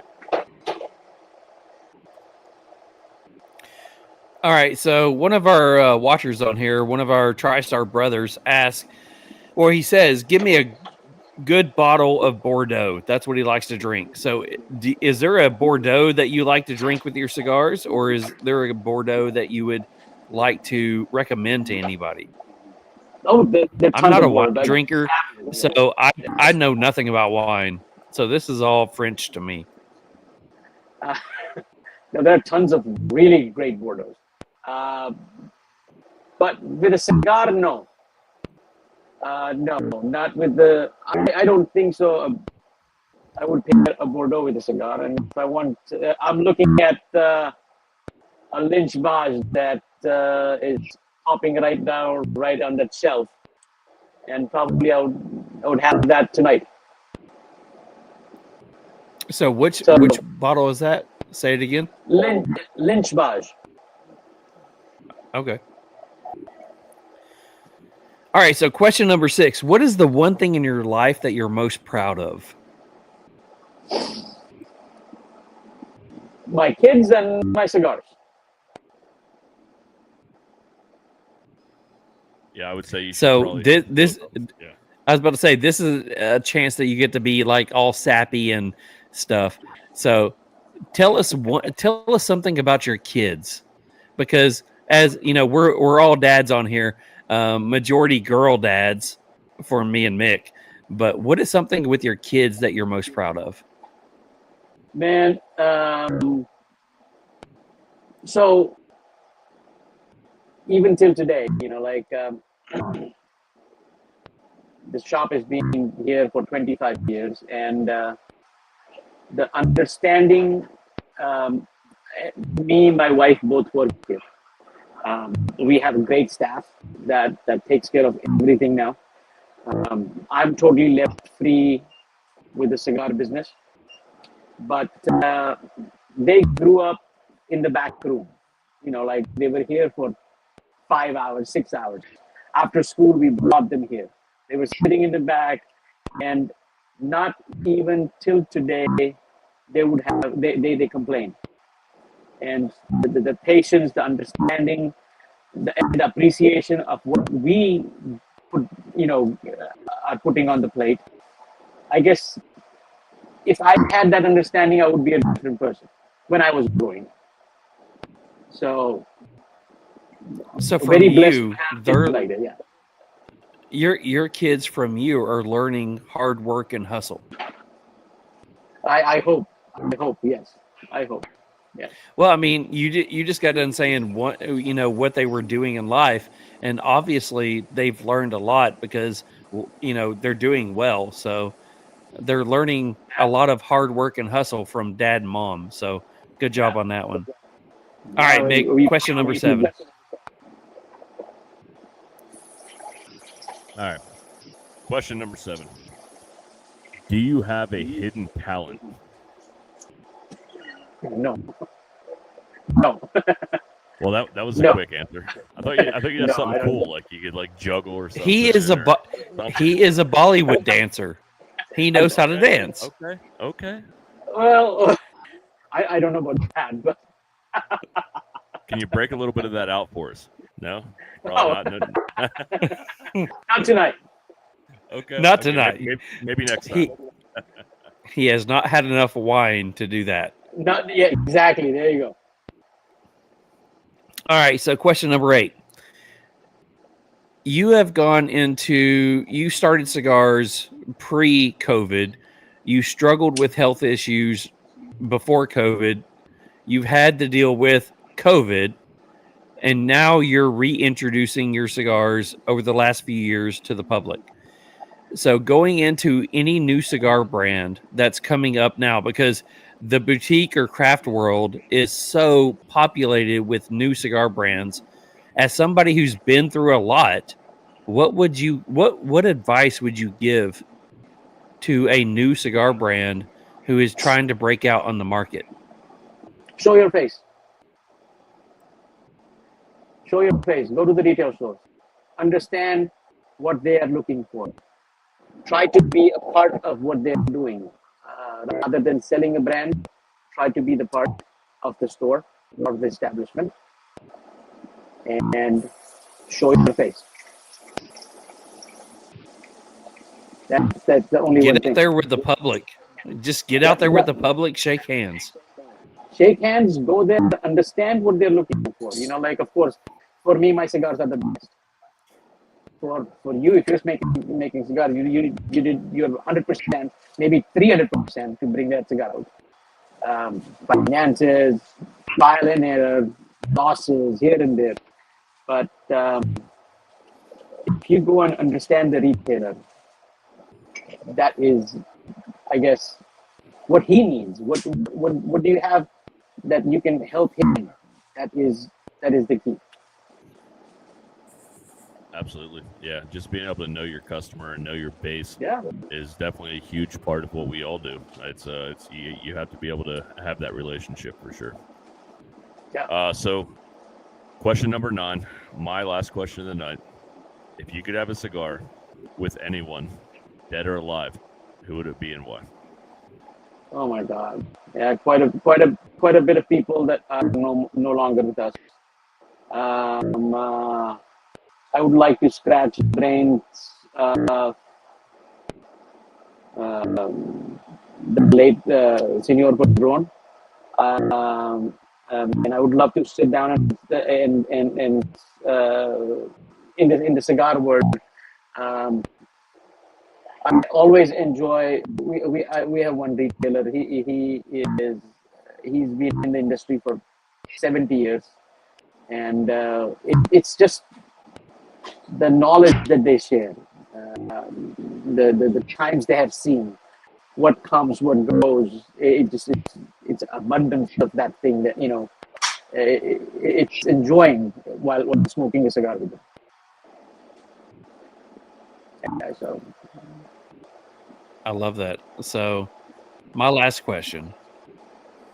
So, in your entire existence, from growing up to where you are now, what is the best piece of advice you have ever been given?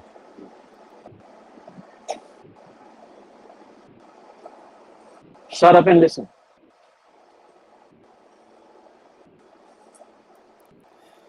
Yeah. 100%. Yeah. Love that. God gave us 2 ears and 1 mouth for a reason. We need to shut up and listen. That's it. Too much talking. If you listen, it's fun. So, I will say that I had somebody post something in the comments that I didn't share earlier. So, when it comes to somebody who enjoys cigars, who went into the process of opening up their cigar lounge as well as their own brand, when it comes to cigars, who are your cigar heroes? Who are the people that you look up to that you were like, I want to do my business like this person, or I want to display my cigars, or I want to blend like this person? Who were the people that you looked up to in the industry? Oh my God, everybody has done so much for this industry. Maybe Davidoffs, maybe Rocky, maybe Drones, Fuentes. Man, it's just I'm going through those pains, and they have withstood the whole, I guess, cyclone for decades. With the challenges from the government, and it's just every person in this industry, the retail side, or manufacturing side, or people who sell cigars, the brokers and the salesmen, and it's something to be learned from everybody. There's something that they teach you every day, every time I talk to anyone. And on top of this stupidity that's going on, the tariffs and and the taxes. The California scenario that we have, it's just I don't know. And many organizations, like the CRA and even PCA does fighting these government or the administration is kudos. So I don't know if this is in Mick's kind of questioning, but I do want to ask this because I heard Mick mention something about this earlier, but I want to jump on this now. You're in California. There are a lot of brands that are now pulling out of selling to California. They don't want to go into the taxes. They don't want to go into the regulations. What is it like for you to be a brand owner in California, but also to have a shop in California? What are some of the struggles that you're dealing with right now? So the newest one that you guys must have heard about is the UTL, unflavored tobacco list. Every brand owner or manufacturer or importer in the state of California, we have to register our cigars to the government, to the administration, attorney general, and they will prepare a list which dictates that these are the cigars that a retailer within the state of California can sell. They cannot sell any other cigars which are not in the list. And the fees are $300 a year, $300 for the initiation, and $150 per SKU every year. So if they come in and knock on my door on 1st of January of 2026, and if I have a cigar, I guess they might give us some kind of a period where we can, sell off the old stock, but I cannot sell cigars which are not in that list. So that is something. I don't know if you know about that. No, that's definitely. I've heard of parts of that, but I have not heard of the whole thing. That is completely insane. California continues, and this is no offense to anyone. I do agree, it's beautiful state, beautiful weather. I do have plans on visiting for a short period of time at some point in my life because I really want to see some of the things out there. But the crazy laws that come out of nowhere that really put a hurt on businesses such as yourself really just continue to blow my mind. My questioning was almost down the same lines as Charles, but I forgot from earlier. I wanted to ask you, how did you become one of the only lounges in California that you were able to smoke indoors? How did that happen? Was it something? I'm not the only lounge, but there are only few licenses. I think it's under 10.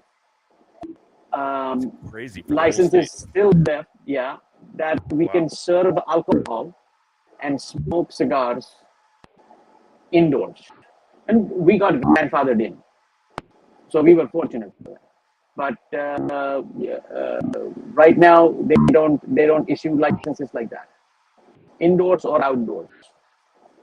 If it comes to smoking cigarettes or cigars or whatever it is, you cannot serve alcohol, or they would not issue the permit for that. Yes, there are casinos that have, but they are treated as their own entities. The native Indian run casinos, so that is different. Yeah, so it's pretty tough. So to close everything up, is there any questions that we haven't asked? I mean, we've gone all the way back into you growing up. So is there anything that we haven't asked that you want people to know about you or your brand? No, I guess you guys covered everything. It's just a matter of you and your viewers. When they come across, give it a shot. It's something different. So let's talk about where they can find it. Where can people find your cigars? We right now we have somewhere around like 30, 35 locations all over the United States, and we are growing every day. So we are literally opening accounts almost on a daily basis. Um, and soon enough, we'll be in your local tobacconist. So where can people find you online, whether it's Instagram, Facebook, or whatever, your website? Where can people find you online to buy your cigars or to learn more about you? So we have a website, bombaytobacco.com, where we list, the blends that we make, and there's a link there where they can find MBombay Cigars in their area. There are few retailers that are selling cigars even on their website, and so we just, as I said, budding out slowly. Awesome. Yeah, we love what you're doing, man. Just if Thank you. we always say this, man. Like, if you ever want to collab on something, like anything that you're trying to push out, man, we'd love to push it out to our audience as well. Feel free to collab with us on it, and we'll definitely help you out where we can. You're part of this family now, and if you ever need anything, definitely don't be scared to reach out to us. Thank you. Means a lot. Means a lot. I know you got something coming out in PCA for next year, so whenever you have something coming out, let us know. We'll get you on here so you can talk about it, get it out to the public, and we will reach out and see if we can line up something with you in the future. But I want to say thank you so much for jumping on here tonight, and loved learning about, a cigar brand that, I didn't know much about, but I'm so glad that I got to learn about. No, I guess, can you? Yeah. I really appreciate the opportunity that you guys have given, and great hanging out with you, enjoying a nice cigar, and thank you to your viewers. From the bottom of my heart, thank you. Thank you so much, Mel. We appreciate it. Thanks, Mel. Thank you, brother. Have a great night, brother. We'll see you soon. Take care. Thank you. Bye bye. All right. Have a great night. So, as we always say, episode 48 in the books with the one and only Mel from MBombay Cigars. Absolutely loved that interview. Loved getting to know about that brand. What you think? Mel was cool, man. Definitely a little background noise there that distracted my my ADHD brain, but it was really cool getting to know him. I got distracted a little bit there. But it was pretty great, man. He definitely has a good story. I love that he made a comeback, after some health issues, and I really found it interesting how long he sits on cigars or waits for them to age. I guess I should use the proper terminology, but he will not release them until he's absolutely 100% proud of them and wants them or where they want to be. It's pretty impressive. I will say there's a lot of cigar brands that talk about how they do their stuff like whiskey brands, how they sit on their product like a whiskey brand does, but there's a lot of them that say that, but really don't. They push them out there within a few months. He sits on there and he smokes them, he tries them, and he will not release a cigar until he thinks that for him, that it's ready to go out there and meet the market demand. And, whether it's your profile or it's not your profile, you have to respect the game that he's playing because he's putting in the time and effort to at least make sure that that for him, they're ready to go out there. 100%. How many times have we talked to a brand that has said, man, they just weren't ready 6 months ago or 8 months ago or a year ago? This guy's sitting on them for 4 fucking years. And until he pushes them out, that's crazy to me. Well, I mean, go back into how many cigars have you smoked that, we've been into our Tuesday chats in our Herf crew. Excuse me. By the way, guys, we talked about this in the green room. Mick's got me at the perfect point. I'm getting sick. In my job, everybody's getting strep. Everybody's getting sinus infections. I'm starting to get something. I don't know what it is, but every second I feel my throat just like closing up and my voice going. So bear with me. It's getting pretty freaking crazy right now. but how many cigars have you smoked that we've talked about either in our HERF or we've talked about privately that we're like, this is a good cigar, but with another month, it would be a great cigar, or another 6 weeks, it would be a great cigar. He's pushing out there and he's trying to get that to where it's like, I'm not going to put it out right now. I'm going to try to wait until it's ready. So I appreciate that. Yeah, between the aging of the actual tobacco and then the rolled tobacco, the rolled cigar itself, he's probably pushing 5, 6, 7 years on some of these damn cigars, and I'm like, that's ridiculous patience. You know, like he's seen it. He sees the vision, I guess, of what he wants in a cigar, and you got to respect it, 100%. 100%. So going into the chat right now, we got Brent says, thanks, Mel. 100% thanks, Mel. We appreciate it. Brent also says, haha, background noise was throwing me off too. Yeah, I was struggling quite a bit. I even sent Mick a couple of messages saying, you know, it's getting kind of crazy. Rob's on here says Mick Geese Bilger was distracting by all the background noise. So Bro, he wants to know how you were being distracted. So he also says MBombay has some cigars that the tobacco is 30 years old. Nice. Drink some tea with lemon and honey and a shot of whiskey. Well, all I have to do is add some tea and honey or tea and lemon with. Yeah, I just got to add that to my whiskey because I'm already drinking that.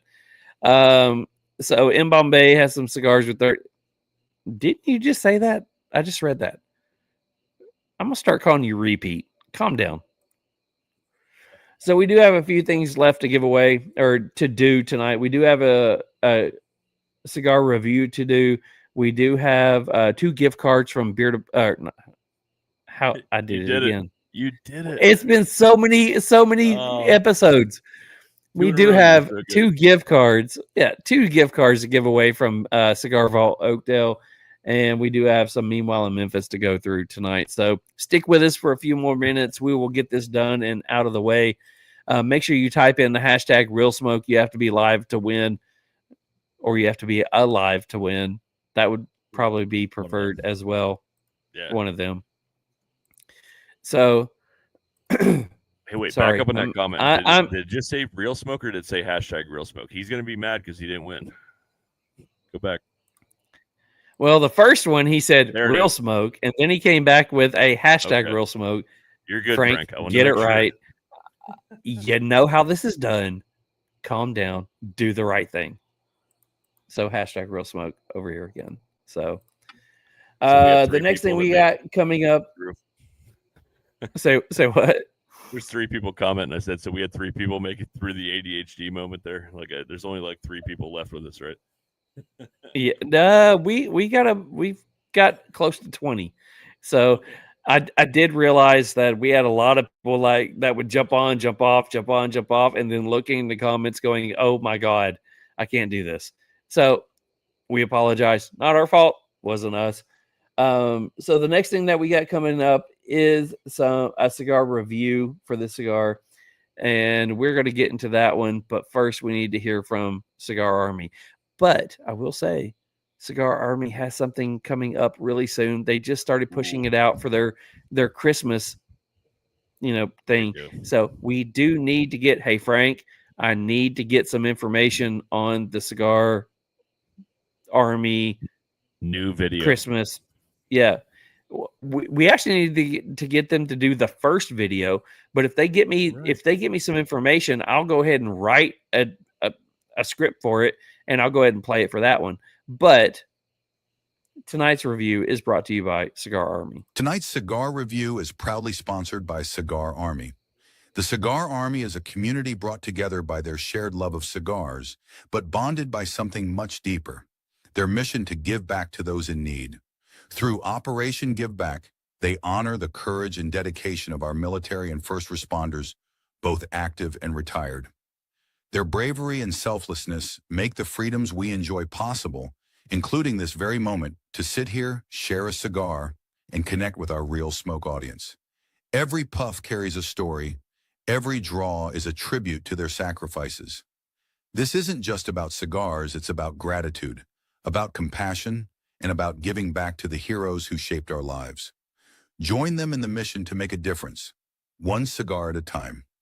Check them out on Instagram at Cigar Army 3 or search Cigar Army on Facebook. Together, we can turn our passion into purpose. Huge thanks to Cigar Army for doing that. And again, Frank, get with your guys. Get us all the details of the Toys for Tots event that you're going to be giving, or that you guys are going to be doing, that we can get another ad read designed for just that one. We would also love it if you guys would get together and do one. That way you guys could talk about it and we could play it on here over the next few months for you. Either way, we'll take care of you. Thank you so much for supporting us. Yeah, thank you. I can't say it much better than that. I will say that's one of my favorite events of the year, man. I bought a bunch of tickets last year. We're going to donate something as well. We're just not quite sure how we want to go about it yet. But man, we love what you guys do. Keep doing what you're doing, but get a new video out so we can help promote it, man. That's what we need. All right, cigar review time. Cigar review. All right, so aroma from the body. I got light barnyard, hay, and like a honey sweetness. Aroma from the foot, breadiness. Again, that honeyness. Is that a word? Honey. And like a champagne sharpness. I got like this fruity notes of a champagne, but it was really sharp. Taste from the cold draw. Hay, breadiness, and dried fruit. First third notes. I got light black pepper, toast, a little bit of woodsiness. I got some orange notes. That's one of them ones that threw me off a little bit. The orange notes. I got like orange. It wasn't every time, but on the draw, I got these orange notes. There was a touch of graham cracker, raisin sweetness. Retro, I got black pepper, light black pepper, sweetness, and like a honey sweetness, I guess. Second, third notes, I got light black pepper, bready toastness again. Hints of banana. See, I kept getting these weird fruit notes throughout. I got banana like the whole rest of the way through here. It was weird. Light leather, some chocolate notes. Retro was black pepper. Again, that sweetness, and some banana on the retro as well. Final third notes, black pepper. There was a touch of coffee, like a mocha coffee, a little bit of chocolate in there. Breadiness, raisin, light earth. And then on the retro, I got light black pepper, mocha, and light banana again. I got that banana the whole way through the second and third thirds. I will say the first third was like more complex. There was a lot more notes going on that I was having a hard time deciphering. And then it kind of settled into more simple profile in the second, third, and third. It was a lighter profile than I expected, which I talked to him about on the show. I think it would have been a little bit better maybe with coffee than a stronger cab sauv that I had. It was wavy, no touch-ups, definitely great construction. So the appearance, I gave it a 10. I really liked the appearance of the cigar. Box press was absolutely perfect. The aroma and cold draw, I gave it a 9. The flavor enjoyment, 4s across the board. I thought it was a lot more complex than the first. I maybe should have bumped that up a little bit. I thought it was really good. The construction and characteristics, gave it an 8. Draw, I gave it a 10. The draw was perfect the whole way through. The burn, I gave it a 9. Had no touch-ups, like I said. It was really good. Smoke production, final thoughts. I thought the smoke production and texture was perfect, 5. Overall experience, 17 out of 20. And I'd probably buy a box. I had to pair it with some other things. I thought it was really good. I gave it a 9. So my total score is an 89. 89. All right, so let's do some math. Cool. All right, so I will say this. I smoked this one 3 times. First time I smoked this one, did not do a review, just kind of what did I think?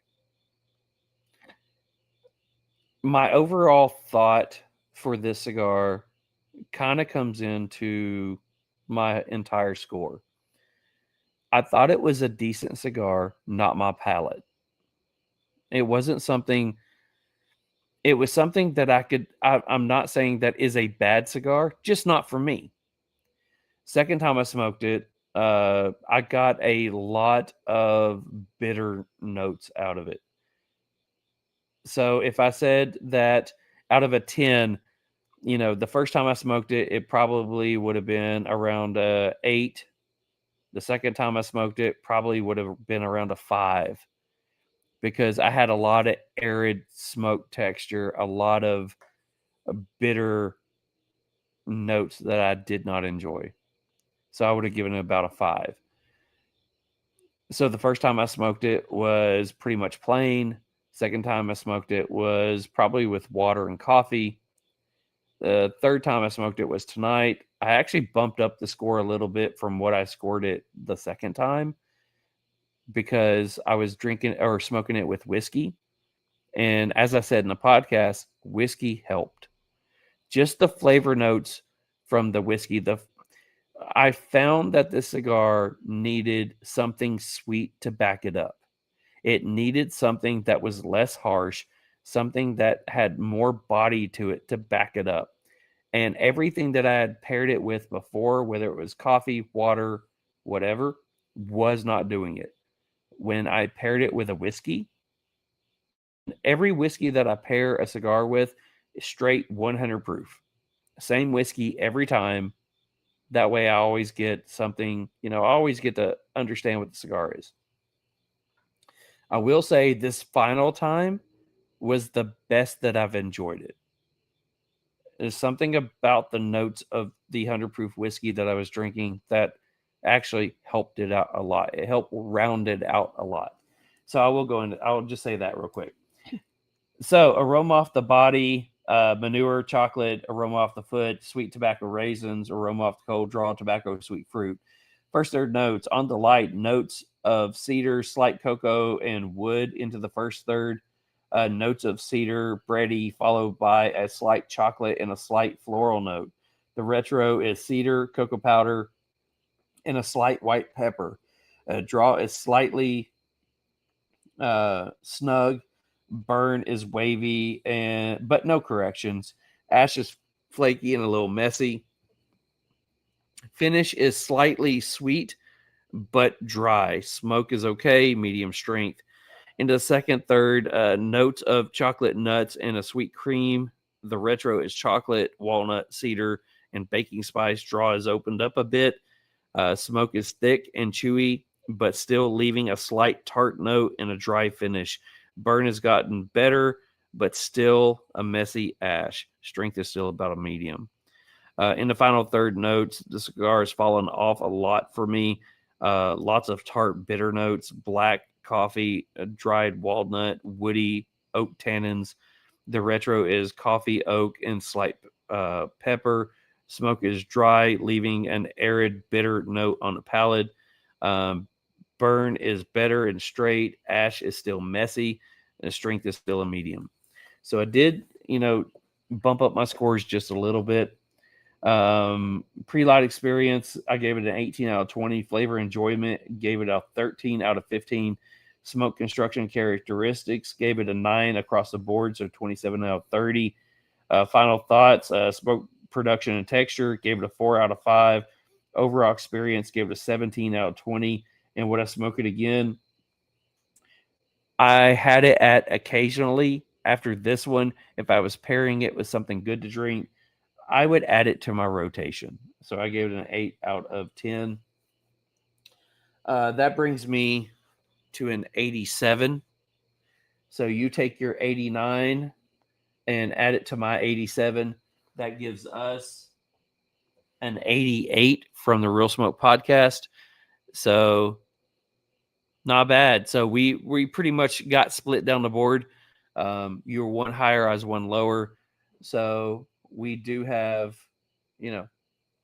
I will say it's not a bad cigar. This one is a good cigar for a lot of palates. It's just not a good cigar for my palate. But I give it, we give it an 88 out of 100. Yeah, I will say I'm typically a little bit stronger cigar smoker, but I will say that the flavor profile and the transitions threw me off a little because it did have some things in there I have never gotten out of a cigar. So I think that's what maybe bumped me up a little. And the fact it's box press. I mean, that always gives me like at least a point above yours because I love a damn box press. So it was. I will say that you got bananas was bananas to me. I got it in the second and third, consistently. Sorry, consistently. It was crazy, and I'm like, why am I getting bananas out of this? But it was good, man. Like I enjoyed it. I did. Hey, Mick. Yes, sir. Hashtag real smoke. Hey, what's up? So, hey, if she wins, she can buy me some cigars for Father's Day or something. That'd be great. Stick around and win me some damn cigars. No. Yes. You can split them. You can send some to me and some to Mick. Okay. All right. That's cool. I can live with that. You can send him one more than me because he's better. He's daddy. My beautiful daughter is in. I'm not even going there. Now. Not going there. My beautiful daughter's in Texas right now visiting the significant other's family, and they have a beautiful house down there in Texas. They're in the San Antonio area, and they're out enjoying life and wine and drinks. I'm sure it looks. Yeah, did I say that weird? But yeah, I hope you're having a great time. Hope you're having a great time. Beautiful. He's hoping you're having a beautiful, great time. Beautiful. And stick around and win me some cigars. Yo, help a brother out. Just saying. So let's see. Rob's on here, says at least Frank is still on in case he wins this time. No shit. Frank says, my bad. Thanks, Rob. Mitch says Patu up it. Is that a DMX song? Up in here, never mind. Yeah, don't do that. Moving on. I will send it to you guys later. Liar.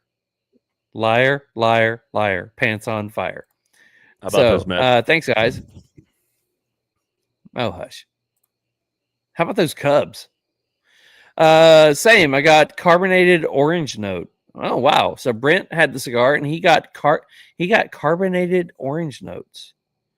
Mash Bill wants to know, did you get peaches? If you know, you know. I got orange and banana, so but yeah, mad peach notes. Maybe I missed something. I missed some. I might have missed some. That's all right. I don't know. Rob says definitely peaches. So if the serial killer says that he got peaches, then I am worried about what he's killing. Millions of peaches. I'm so excited about winning those AI blend packs from last night. Yeah, me too. I would be too. Hell yeah. Sorry, I'm coughing like a mother right now. All right, so we do have some prizes to give away. Next one's going to be two $25 gift cards from the Cigar Vault in Oakdale. Just letting you know, because some people like to say other companies. I don't know who that is, but they like to say it.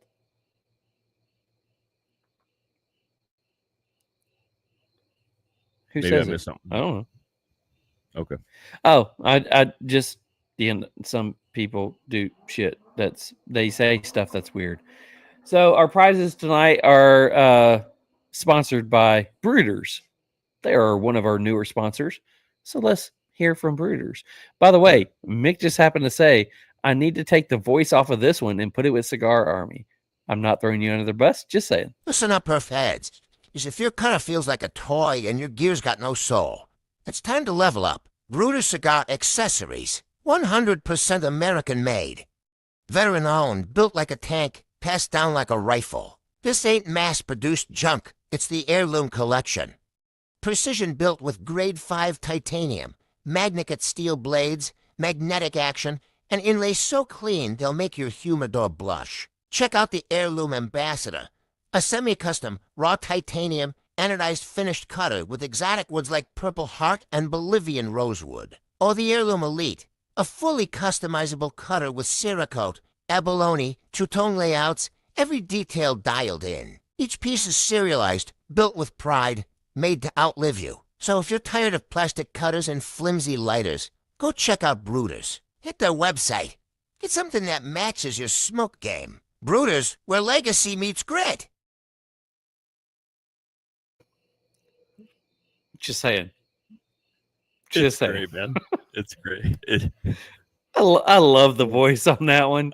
And I forgot how much I love that voice. It's like the Asian meets New York City. Like I don't even know how to explain it, but it's so awesome. It's so great. So my goal is to get a picture of Frank or Pugs and see if AI can put that voice with them just for the hell of it. It would be so great. Let's do it. I love it. All right, so Mick, go ahead and give everybody the rules. They all know what they got to do. By the way, it's a new month. You can go ahead and tell everybody what to do. I'll get everything set up, and we will go ahead and get 2 prizes given away. It's a new month, so everyone except for Cigars with Angel is eligible for today. So you can only win once per month from the same brand, same vendor, same person. So tonight, everyone is eligible except for Cigars with Angel. And yeah, that's about all the rules. So you have to put hashtag RealSmoke. Your name is in there, even if you don't see it. I promise you it's in there. StreamYard has promised us it's in there. So let's roll that beautiful bean footage. All righty. So once again, make sure that if you can hold off on your congratulations to whoever, wins, you have to put in the comments that you are here. We'll give you roughly 20, 30 mix seconds. So that could be 45, that could be 15. It doesn't matter. But whatever Mick thinks that it is. So here we go. So if you see on here, it does say that is for the episode. Hashtag RealSmoke. Exclude winners for multiple drawings. Let's go ahead and do the first one. Wow, 22 drawings. Wish we get that number up. Those are rookie numbers, but we will get better. We're getting there. Every week gets a little bit better. All right. So here we go.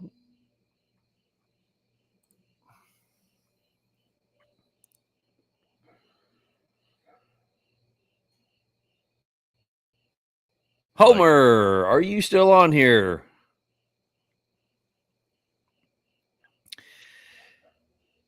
Mike, let's go. You have roughly Mike. 12 seconds.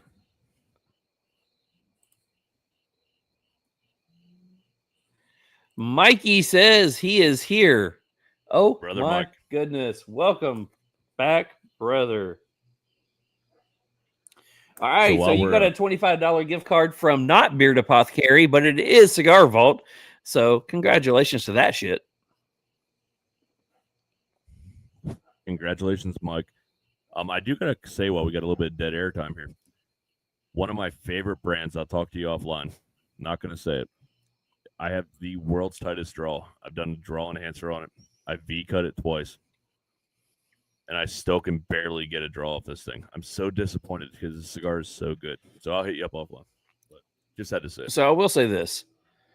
When I was, and I know people are like, go ahead and draw the next freaking name. Shut up. You want to win something, get it later. Anyways, so when I was still doing cigar reviews for Cigar Public before they went under, we all got sent like 20 some cigars to go ahead and start doing the next reviews. And then like a week later, we got told, nah, we're not doing this anymore.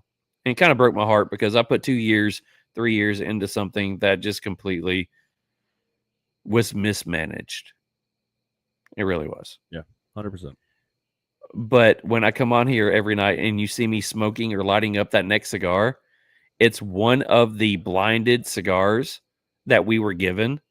And the bad thing is, the one I'm smoking and I just lit up now, I would love to know what it is. The one I had last week that I lit up, I would love to know what it is because it's a great freaking cigar. But they didn't tell us what they were. And I even reached out to say, hey, what is this cigar? Give me the list of what I had so I can at least talk about it. And nothing. Nothing. So I will say this. Let me ask you this. This cigar right here, the first opening notes are freaking fantastic. So I don't know what it is. Let me ask you this. I'm going to give you a little bit of props here before I ask my question.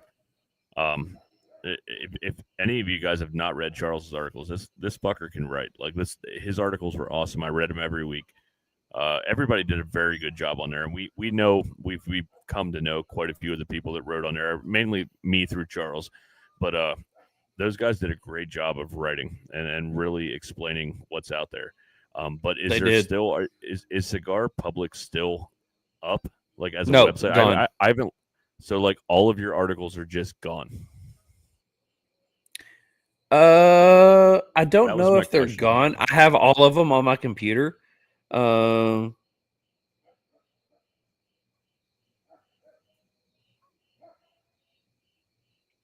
dog's going nuts.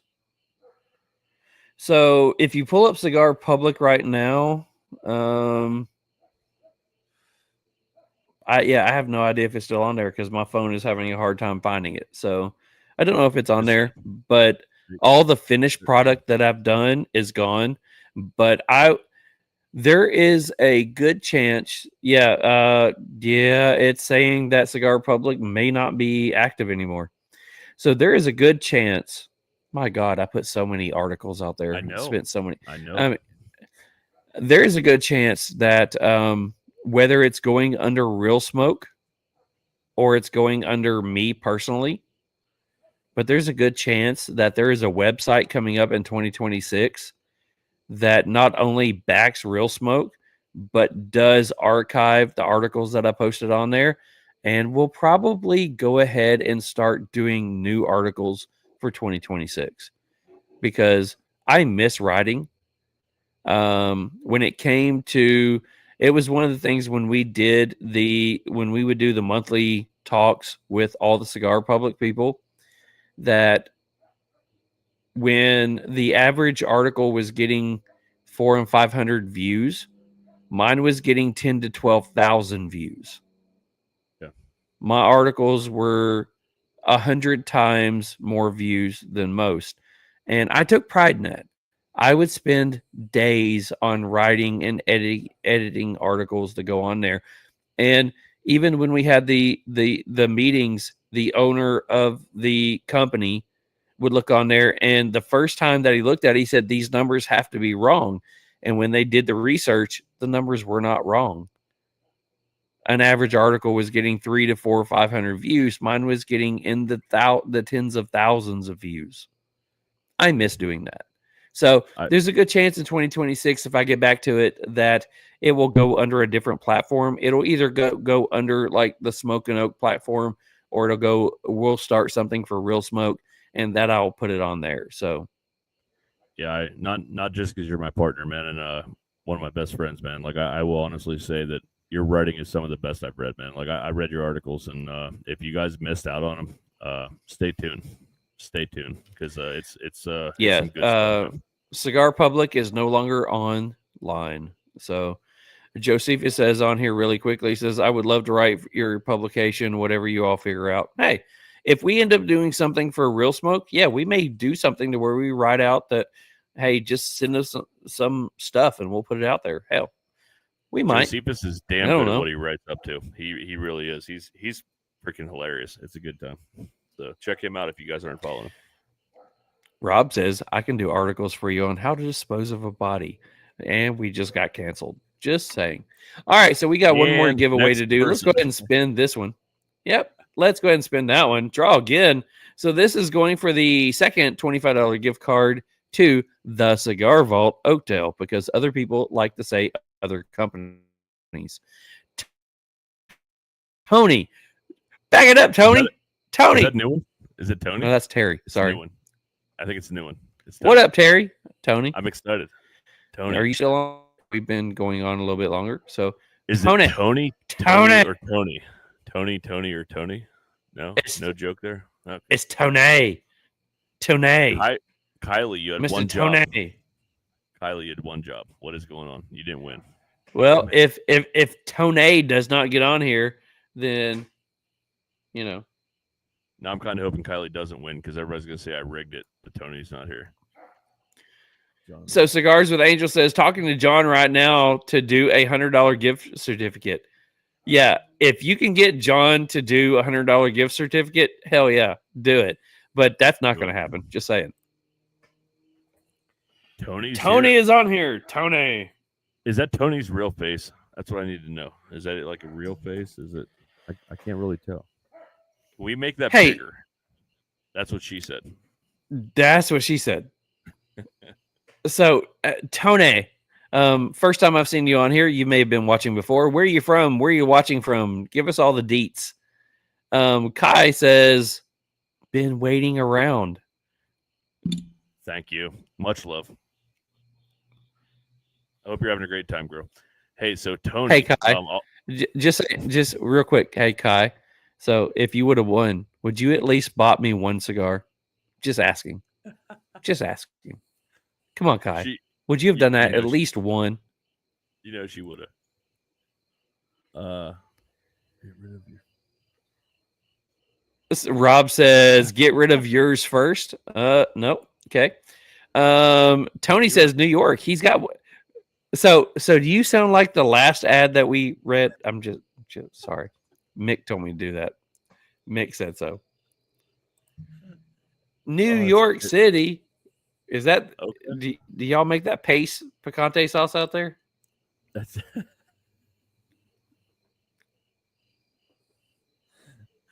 This has been great. Gotta leave it to Josephus to jump all over shit. Oh man. Oh, look at her. She says, hell yes, she would have. She my girl. Love it. Thank you. I would have at least got one. Oh, yeah. All right. So, let's see. So let me say real quick. Of course.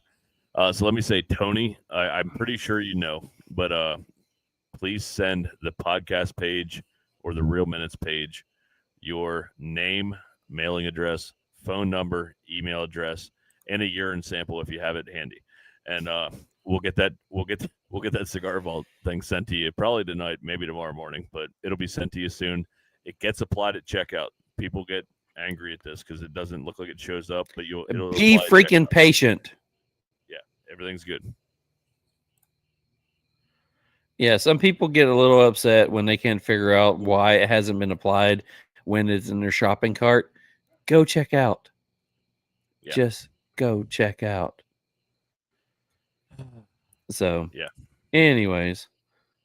So you know what time it is. So we do have a little...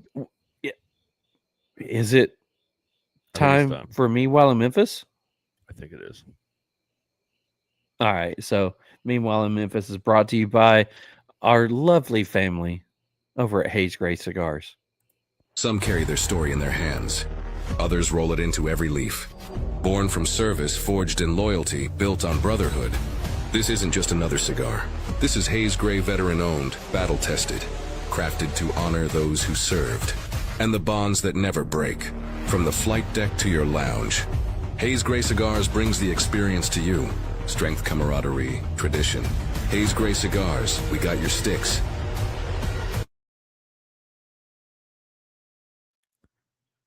Awesome. I'm not quite sure. Did that one show up all the way for you, or did it like go halfway? No, I think it was good. It went through. Yeah. Cool. All right. So, Meanwhile in Memphis is brought to you by Haze Gray Cigars. So, let's say it's happening again. Meanwhile in Memphis, the sky turns wild. Stray gators and pools running free and wild. Some guys wearing mud boots with a suit on trial. Meanwhile in Memphis, let's stay here a while. So I will say, love that song. So do I. I can't believe it hasn't gone viral yet. We got to figure that out. Before I go into the stories for tonight, I do have to say, Haze Gray, I know we fucked up last week, and we're making up for it. We sent some posts out and stuff, but I do have to say, Rue, Pedro, Val, you guys are all family. Thank you for everything you guys have done for us, and I don't know what happened last week. I think we drank too much, or we got distracted. Butterfly. We did mess up, right? We did. Hey, so guys, if you don't know, go check out Haze Some Gray carry their Cigars. story in their hands. Others roll it into every leaf. Born from service, forged in loyalty, built on brotherhood. This isn't just another cigar. This is Haze Gray veteran-owned, battle-tested, crafted to honor those who served. And the bonds that never break. From the flight deck to your lounge. Haze Gray Cigars brings the experience to you. Strength, camaraderie, tradition. Haze Gray Cigars, we got your sticks. Meanwhile in Memphis, it's happening again. Meanwhile in Memphis, the sky turns wild. Stray gators and poodles running free and wild. Some guys wearing mud boots with a suit on trial. Meanwhile in Memphis, let's stay here a while.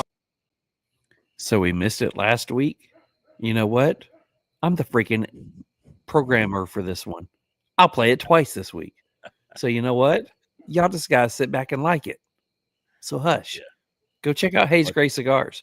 If you don't know great cigars, go check out Haze Gray. Great. I'm just trying to work on stuff. I'm vibing here. Shut up. Go ahead and talk. Thank you, sir. We love everything you guys are doing, and I hear I may like that next cigar you're putting out. So I need some of the first ones here in Memphis. So meanwhile, Memphis. So is that you know what?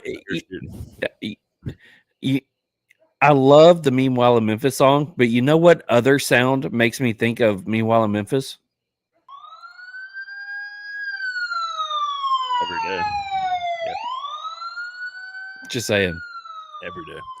So I'm going to start this one out. Both stories are kind of related, and it's probably not my best week of Meanwhile in Memphis, but everyone knows, and anyone who's turned the news on in the last 2 to 3 weeks knows that the National Guard was headed to Memphis.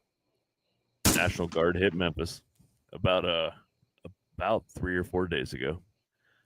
It has not, I know it's going to be hard to believe, it has not influenced or changed my life whatsoever because I wear my seatbelt. I don't drive around with pounds of drugs in my car or well, I do have a gun quite a bit, but wait, that's a whole other story. You mean you have to follow the law? I don't smoke weed while I'm you driving. Don't speed. You don't smoke crack. Exactly.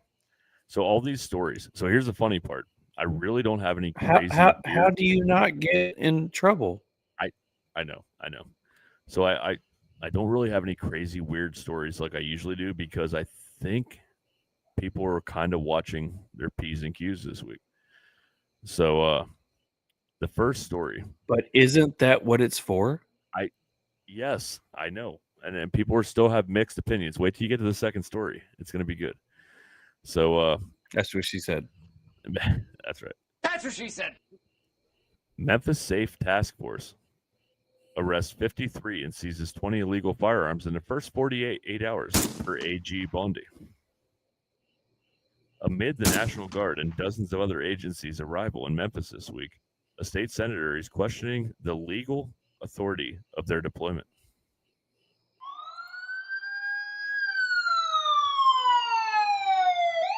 Sounds like home. So in Memphis, Tennessee, the task force has arrested 53 and seized 20 illegal firearms in the first 48 hours. This comes after Bondi said on Twitter Tuesday morning, 9 arrests were made and 2 illegal firearms were taken off the streets within the first day of the Memphis Safe Task Force. Bondi also announced on Wednesday that on Tuesday, a missing juvenile was found and 3 firearms were recovered from a home of a murder suspect. Just 48 hours in of the task force, and they made 53 arrests and seized 20 illegal firearms. Yesterday, a missing juvenile was located and firearms. That all repeats itself. These people should not be writing news stories. But either way, the first 2 days were pretty productive. And pretty sure it's going to continue on. Meanwhile in Memphis, it's happening again. So the second one, I was drinking. I thought you were going to play a little more of that. Meanwhile in Memphis, the sky turns. Why are you fucking with me now? I'm just going to drink it away. Love you too. All right. So parents seek guidance as Memphis Safe Task Force hits the streets. So now you heard the first side of it, of how much they've done already in 2 days.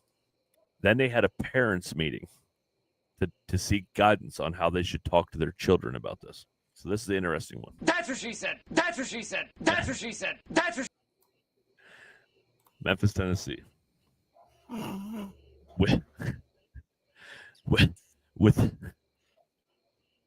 With Memphis Safety Task Force now in the streets, parents in the city say they want answers and reassurance about what this new law enforcement presence means for their families.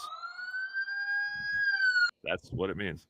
On Wednesday night, the Memphis Lift hosted an informal session for parents to help families prepare. Organizers told parents they may not be able to stop the task force, which includes members of the National Guard, but they can control how they respond during an encounter. The focus was keeping the situation calm, respectful, safe, especially for team drivers. she said. Lawrence Britt, a parent in attendance of the session, said this was a wake-up call. My son asked me about this too. Holy fuck, dude. Jesus. All right. My son asked me about this 2 weeks ago, and we all kind of heard more about what was going to happen. And the fact that he even asked me about it, like at a red light, like, man, we got to get this together. All right, so here we go.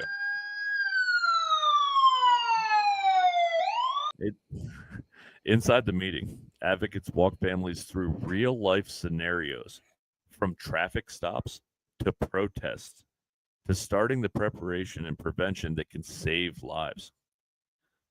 This guy said that he told parents that even small habits can reduce the risk of being shot by police. Wear your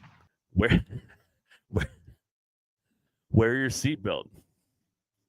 Do you feel like a lot of us don't wear our seatbelt? Now's probably a good time to wear your seatbelt.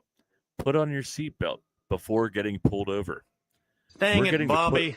We're going to have to put on those seatbelts. That guy said seatbelt 7 times. Another thing, distracted driving. All of us text while driving, but now is not the time to be texting while driving. So please stop texting and driving and don't cause accidents. That's what she said. That was what they told the fucking parents to tell their kids. We all text and drive. Maybe you should start wearing your seatbelt. You mean the shit you're not supposed to be fucking doing anyway? Like, anyway. Advocates also encountered families to coach their children on the basics. If you get pulled over, keep your hands visible. Speak clearly. Keep answers short. And never argue along the roadside unless you have to. That's what she said.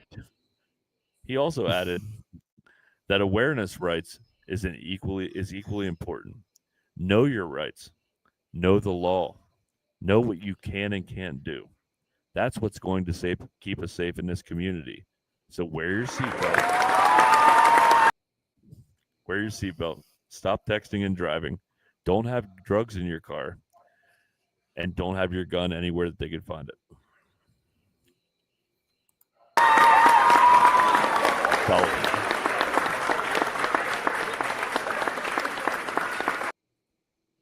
So they're basically advising parents to tell their teens to follow to the law, doing illegal things and follow the law while the National Guard are here. What the fuck is going on? Meanwhile, hey, just saying. Listen, kids. A PSA from the Real Smoke podcast. Let's bring it in. Bring it in tight. If you quit breaking the law and you quit doing stupid ass shit, you won't go to jail. That's a PSA from the Real Smoke podcast. Meanwhile in Memphis, it's happening again.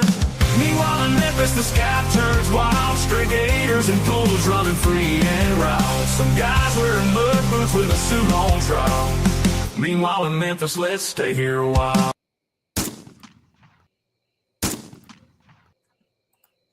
That was a good one. I like that.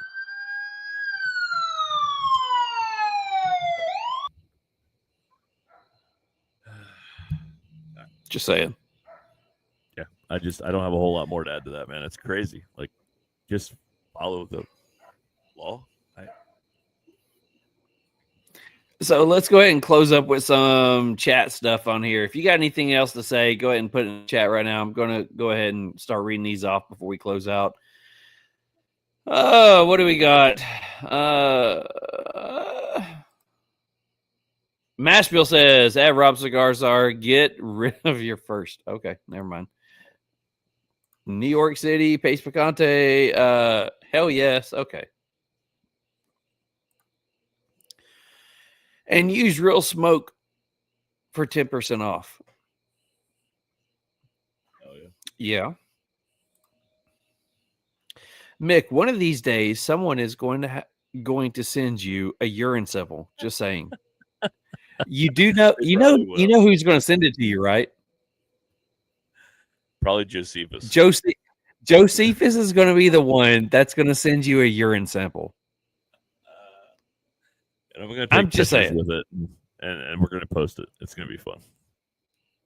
Josephus, I will send you his mailing address. Just saying.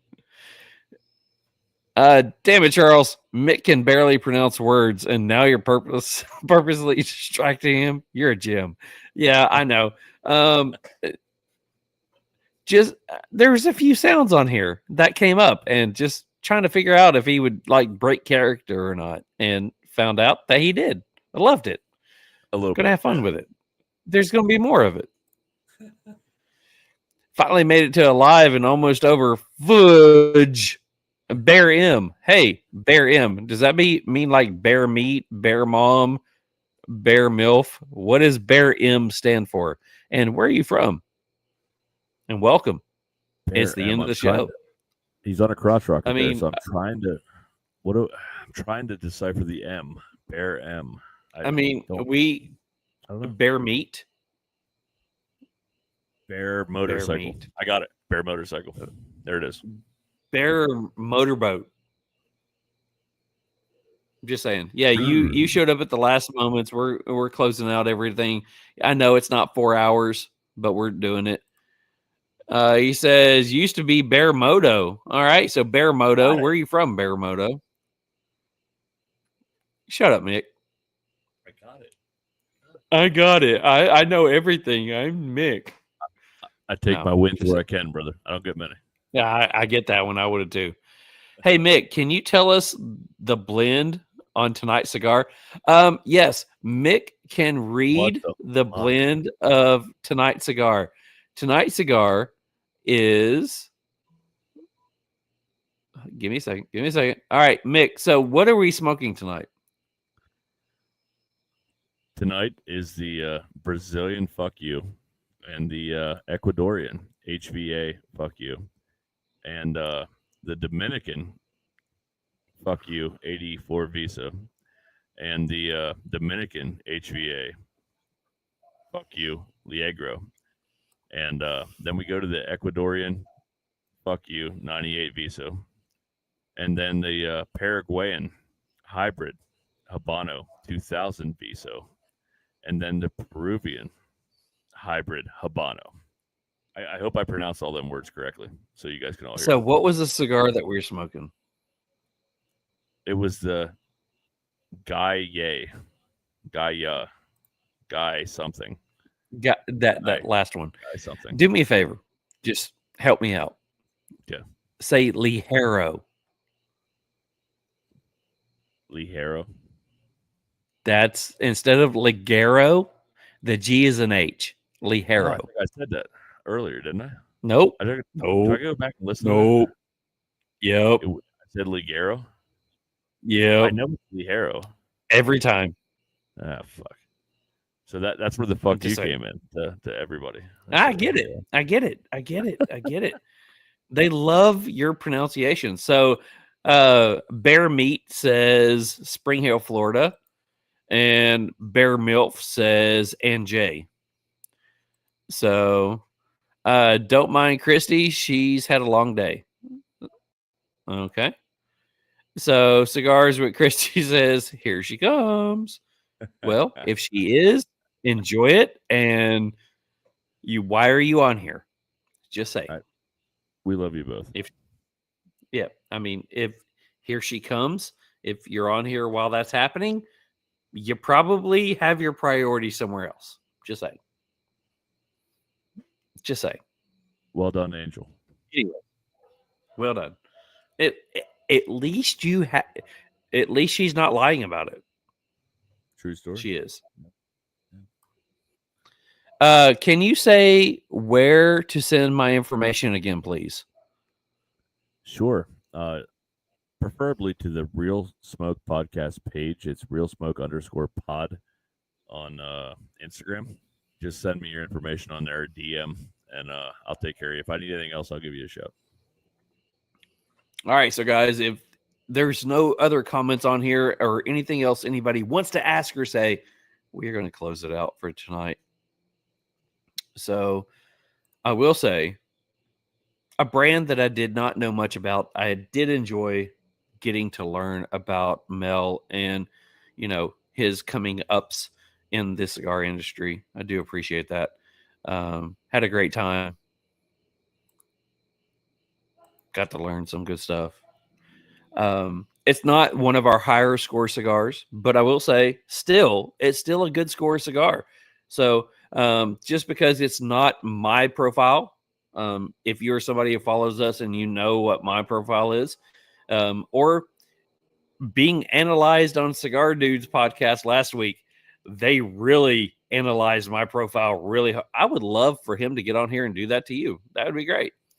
So it may not have been necessarily my cigar profile, but it was a good cigar. Guys, try that one out. Go check them out. Huge thanks to Mel for jumping on here and being a part of the Real Smoke podcast. Yeah, I'll echo that and say that I did enjoy the cigar. I'm looking forward to trying it with some coffee as a morning cigar, and loved.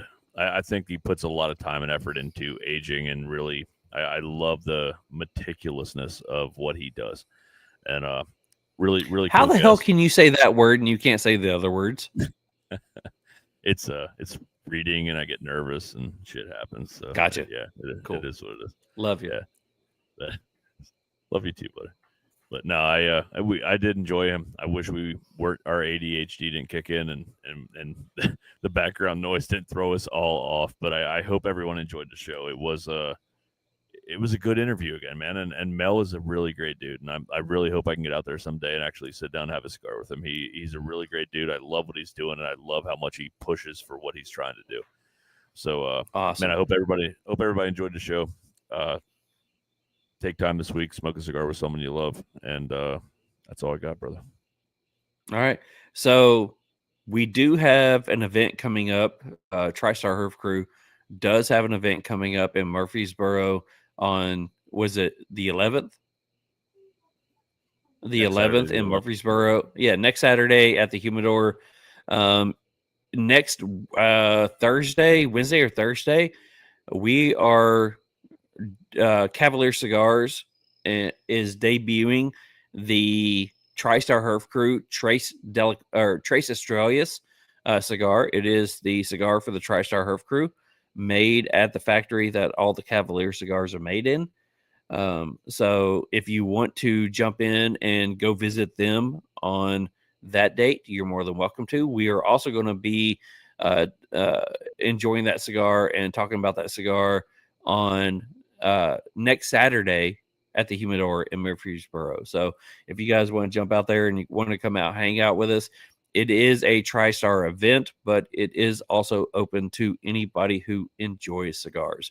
So come out here, bring your spouse, bring everybody. come hang out with us. We'll be chilling out probably either in front of the cigar lounge or at Liquid Smoke, which is directly next door to it. But we will be smoking some great cigars, as well as trying out and smoking the new Trace Australis, which means 3 stars for the TriStar Herf crew. So huge thanks to everybody who jumped on tonight. Absolutely appreciate it. Absolutely loved it. Next week, October 9th, we do have Jeremy McDonald from Wildfire Cigars on here tonight, or on there next week. So come hang out with us, come ask questions, come do the things that you normally do. And if we don't see you before then, we'll see you then. So everybody have a great night.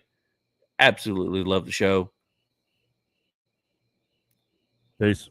Peace. The smoke is thick, the air is tight, cigars are lit, oh what a sight.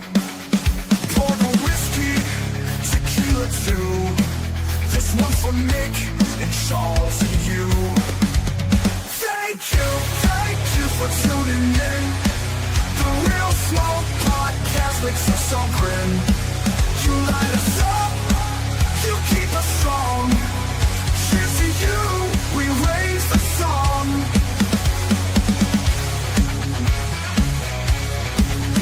Conversations deep, the stories fly. Ashes fall, with spirits high. The gas roll in, the penters flow. You've kept us burning, don't let it go. Thank you for tuning in. The Real Smoke Podcast makes us all grin. You light us up, you keep us strong. Cheers to you, we raise the song.